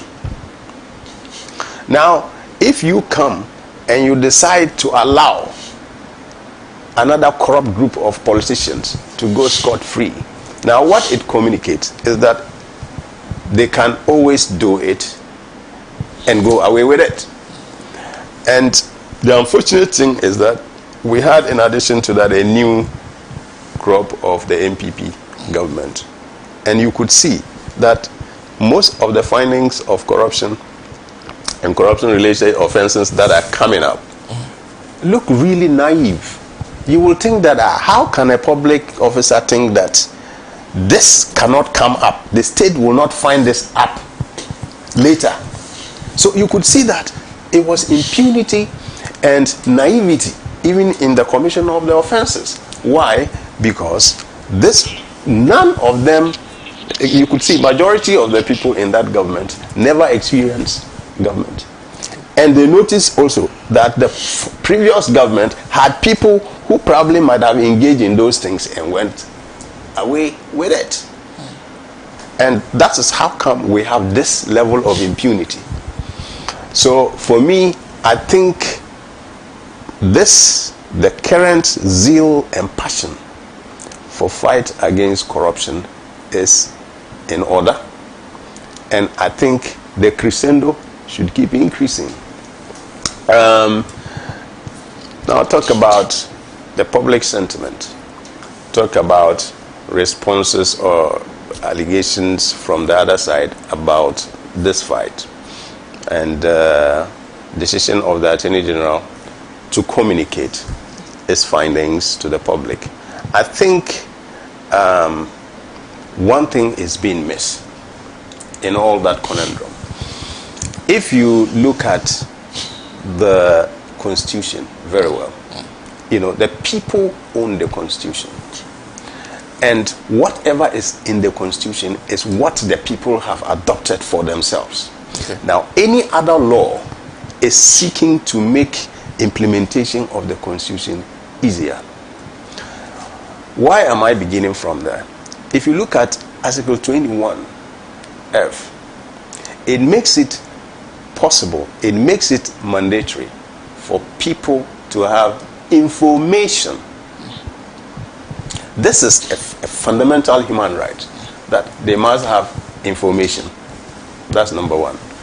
Number two, you would notice that when you have a society with perception about political persecution, anytime there's an attempt to prosecute other side of political divide, you will find that there is no any other circumstance that will call for the need for more transparency and accountability of law enforcers than in such a society. Now, so for me, the decision of the Attorney General to communicate its findings and the stage of its progress in the prosecution or enforcement of the criminal laws is very important, and that is tied very well with the provision that gives us the right to information. And you will notice, just by way of a little digression, that even the special prosecutor, the office of the special prosecutor, by law, updates us regularly on the progress of its work. And this is work that the Attorney General would otherwise have been doing. So if we find as a people that we should put in a law of such an officer to update the public about the progress of prosecution, okay, because we think that we need information and as a right conferred on us under our Constitution, why would we have a problem with the main person, who is the Attorney General, to now give us information about findings or progress of its work? Because as my brother rightly said, it is a public office, and it is not just an office for prosecution, it is also an office, a Ministry of Justice. Okay, it is a public appointment, and so there's that requirement of accountability to the people and transparency with the people. And so if the findings are presented and we are giving information as to the stage and progress of prosecution, two things have been accomplished. One, it dispels public sentiments or public perception about this political persecution agenda that is coming from the other side. Because you see, those, I always say that perceptions, public perceptions, have the potential of doing as much danger as reality would do. And so if people perceive that it is persecution, the effect will be the same as if it were actually persecution. And so, but these things will thrive in a society of information asymmetry. Okay. All right.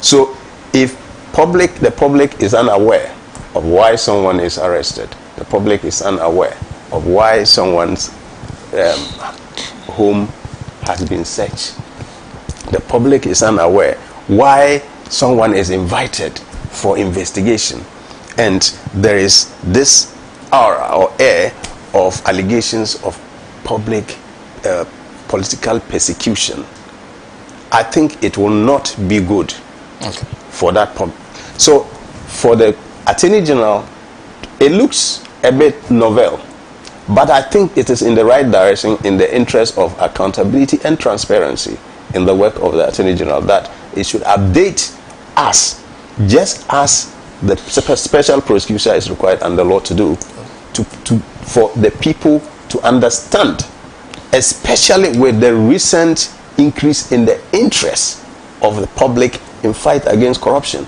Because if they are not interested in anyone who has put in some information or giving some information to the oral committee is openly expecting to hear what has happened to it.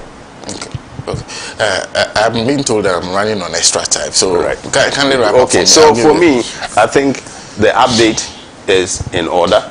It is in line with accountability and transparency, and I think the Attorney General should continue to do that from time to time. But of course, the incomplete evidence that my brother referred, I think that but for the allegations from the other side, which the Attorney General deemed worthwhile to respond to, he wouldn't have done so with an incomplete evidence. So I agree in principle that it should have been complete. Okay? And after that, you just proceed to prosecution, so that you don't allow much time for the possibility of tinkering with even evidence. Yes, and covering. So, but I think it's also important for us to understand the Attorney General in that context, so that public perception will be cleansed. You see, a call was made to the OSP to also get involved. Look, he should stay away from this. He should stay as far away as possible from this. Look, since 2021, when he was made the special prosecutor, have you ever heard of any successful completion of a case, much less getting a conviction or even recovery? Look, you see, as an economist, I always look at cost efficiency. We pumped so much money into that office, and we're getting very little out of it. And anytime he gets involved in a case, it doesn't end well. An otherwise good case would end badly. Cecilia Dapa's case, he was loud and all over the place about this case, only to tell us in the end that, oh, he knew he shouldn't have been the one to prosecute the case. Left the case. Now the case, I don't even know the fate of the case anymore. Look, so we are begging him, your boss, because you are just working with some hyped powers by the Attorney General. Your boss is dealing with the main cases. Stay away and don't get involved. Thank you very much. And of course, a big thank you to Atik Mohammed is Executive Director for MASDA, Mass Action for Sustainable Development in Africa. He has many years in politics, actually. I recall when I came into the media in 2012, Atik had already entrenched himself in Ghanaian politics, one of the young people who attracted a lot of attention in the People's National Convention at the time. And of course, a big thank you. Nice to see lawyer Osman Al-Hassan. I've had many conversations with him, first time meeting him face to face. And don't forget, Ramsey Inusa, senior member of the communication team of the Movement for Change, also joined us. And then we're also joined by Hamza Sweeney, who is a member of the NDC's communication team, also lawyer. They also joined to complete the panel. Interestingly, today, somehow we ended up with 4 persons who are all of the Muslim faith. So they are all observing Ramadan, and of course we're getting closer to the Eid. Eid could either be, I think, tomorrow or Monday, either of them. This time around, President Mahama has decided, and of course in fulfillment of the promise he made, that 2 holidays will be set aside for the celebration of the Eid after Ramadan. And so that has been duly declared. So Monday and Tuesday are both holidays for the purpose of the Eid. We will pray with you that your sacrifice of fast is accepted. That's all we can do. That's all. Amen. Amen. And of course, a big thank you to the CEO of Abin Dadi, one of my producers, Latifa Adam. She gave me this. That's why I'm celebrating Eid earlier than the people who are actually fasting. I am Sena Nombo. We are back same time next week in another edition of the show. Alhaji and Alhaji, the mother of all talk shows, was live on Pan-African Television, was also live on Radio Gold and many other affiliate stations across the country. Thank you for your comments and for your time. We'll see you next week. A happy birthday. A happy birthday in advance to Edem Lavon Wilson of Radio Gold.